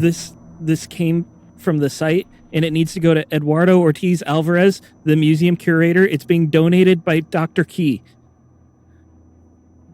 Sure, we can take care of that. No problem. I'll make sure we'll get a messenger at the airport. No problem. Take care Make of sure it's donated by Dr. Key. It's going to be donated by Dr. Key, kid. Don't worry. We'll take care of it. All right? All right. And I don't actually let go of it. I'm still holding on to it. Okay, buddy. Hey, what's that? And he kind of points him over there, and then he kind of snatches it when you look. Replaces it with a different rock. It's just a rock that he picks up off the ground. So we'll say this series of images of you guys driving through Merida to the airport, loading up onto the airport itself. You see the messenger come, kind of take and wrap up the sensor and whatever note that Frank gives. Everyone climbs on board, and like he helps Carmelita up as well. And we see the plane begin to taxi out and start to drive down the runway. As it lifts up into the sky, we'll go ahead and fade and cut and end our session there. As you all are leaving Merida. Where are you? No, that was crazy. Oh my gosh. Christ. So You good. see why I like the Yuki-sen so much? Yeah. Someone killed her off on the plane. Fucking crazy. That Oh. location was worth the wait. Wow. Yeah. Holy All right. shit. And that's it. That's the end of Eternal Light. No. Dude, that would be a good ending. Oh man. Oh man. Eagle and Ock Well, was not you on my guys- bingo card. Me Me either. Me I know either. I know what you were thinking. Like you're thinking this and that. I know Ashley was thinking Gla'aki. You know, that was like a big one for her. That was on the list, Luna. the journal. Was that from or Yeah, no? the name Looks has like, did popped we- up did once or anyone read twice. I'm pretty sure. Shyma did, it popped and up then once or she twice. went and died. So, but I gotta she look through did. that again. Yeah. I'm not sure if it's in the notes or if it's just it would definitely been a name that has popped up, especially in stuff that Bev was reading here. It's in the Mythos Deities on page 4. Yeah, the list that Savitri had collected. Not the handouts. It's its own page. Yeah, because it's there's like a lot to it. Yeah, there's like a big list of it because there's like Azathoth and Nyarlathotep and Shub-Niggurath and Sathuga, Yogg-Sothoth, my boy, Yagi, Golgoroth, who you just met, Cthulhu, Bla'aki, and then Athlaknaka and Ihort, stuff like that. Athlaknaka is the one that I was betting on. I thought for sure. I mean, someone has been eternally lying to me, and I don't appreciate it. I mean, it's there in the title of the campaign that deception is a thing. Is so just to let you guys know, similar to like the Night Floors when we ran Delta Green. For those of you who played in it, effectively what you did, there's a series of sanity tests, like each jump seeing something different, right? And then it was all handled effectively as like one sanity test at the very end. And so that's where some of those numbers were coming from. Each one of those had a specific number of sanity loss associated with it. Bev, unfortunately, was doing a lot of the spell work, so hers was a little bit bigger, and plus she had a bunch more fails than you guys. Yeah. So that's why her number was so big. And Bev, what did you end up with at the end? Like 6 sand or something like that? Where were you at the end? I have a grand total of 7 health and 5 sand. Yeah. Oh my gosh. Yeah. And I had already 3 daily sand before I took my 21, so 24 daily sand. Yeah. Oof. That's pretty rough. I'm pretty sure Man. everyone hit their daily. Yeah. So everyone effectively had an underlying insanity. What we'll do, you guys have been getting treated in a mental hospital for the past month in Merida. So you guys have been effectively getting treatment. And so we'll see how that goes next time around as you guys return. And see whether or not those underlying insanities go away. And then we'll also talk a little bit about if there's any sanity you might have regained from the events in the Yucatan and leaving one of yours behind. So there you go. But I did make a donation to a museum, and that gives you sanity back. I think at least 10 rules as written. I can't believe you guys love Rick. No one was like, hey, can we go see Rick too? I was like waiting. I was like, all right, I guess I don't want to go see I didn't know how much I would remember or not. Billy! Well, and you did fail the intelligence, which means you don't remember the things. So yeah, you remember. So I would say with that, you don't. It's not so much that you don't remember anything at all. It's just that you don't necessarily like. It doesn't. The reality of it all doesn't settle in. The rest of you keep all of it. It's there. Your brain is like fractured effectively. But all of you know a spell. Now every one of you knows a spell, summon aspect of Golgoroth. So I'll drop that on your character sheets later. But there you go. All right, let's close up shop. Let's do some closing plugs. So Steven, be quiet. Maitreyi, tell us where we can find you on the internet. I am Maitreyi plays games on where make system agnostic or multi-system tabletop content. That's under CGM and player experience. Fantastic. Steven, what are you up to these days? I made a really cool game called Huckleberry RPG. It's going to BackerKit in almost exactly a month, October 7th. Go to backerkit.huckleberryrpg.com for the links, or just huckleberryrpg.com has links too. You should follow it. If you follow the campaign, you can also make a reservation on the campaign. It's essentially a $1 deposit, and it gets you $10 free of digital goodies. So it's free money as long as the money credits towards whichever pledge you do, and you get free stuff. So why not do it? Fantastic. I have done it. Have you? I'm doing my part. It's the Starship Troopers thing. I'm doing my part. Okay. As for us, we're off for like a week. I'm not sure if all of you, if you're watching this live, we're off next week. So normally on Mondays, we've been playing my game, We're in Danger, but we're not going to be playing anything on this Monday. Normally on Tuesdays, we play Hardwired Island, but Kip's out of town, so we're not going to be playing that. Thursdays, normally we're playing Legend of the Mist, but we're not playing that either because, people are out of town. And then Friday next week, we're supposed to be playing Magnus, but Steven was like, screw you guys. So I got to go. I'll be out of town. Do something. Yeah. So none of that. So it's possible we're back next Saturday, or maybe not. I don't know. But yeah, we're off for a week. So go watch something on YouTube, and that'll be fun. Lolly vacay. Yeah. Okay. A lollycation. I'm just gonna raid somebody. Dead Aussie Gamer is gonna get a raid. Follow the raid. Have a great rest of your night. I'll see y'all later. Bye bye. Albazania.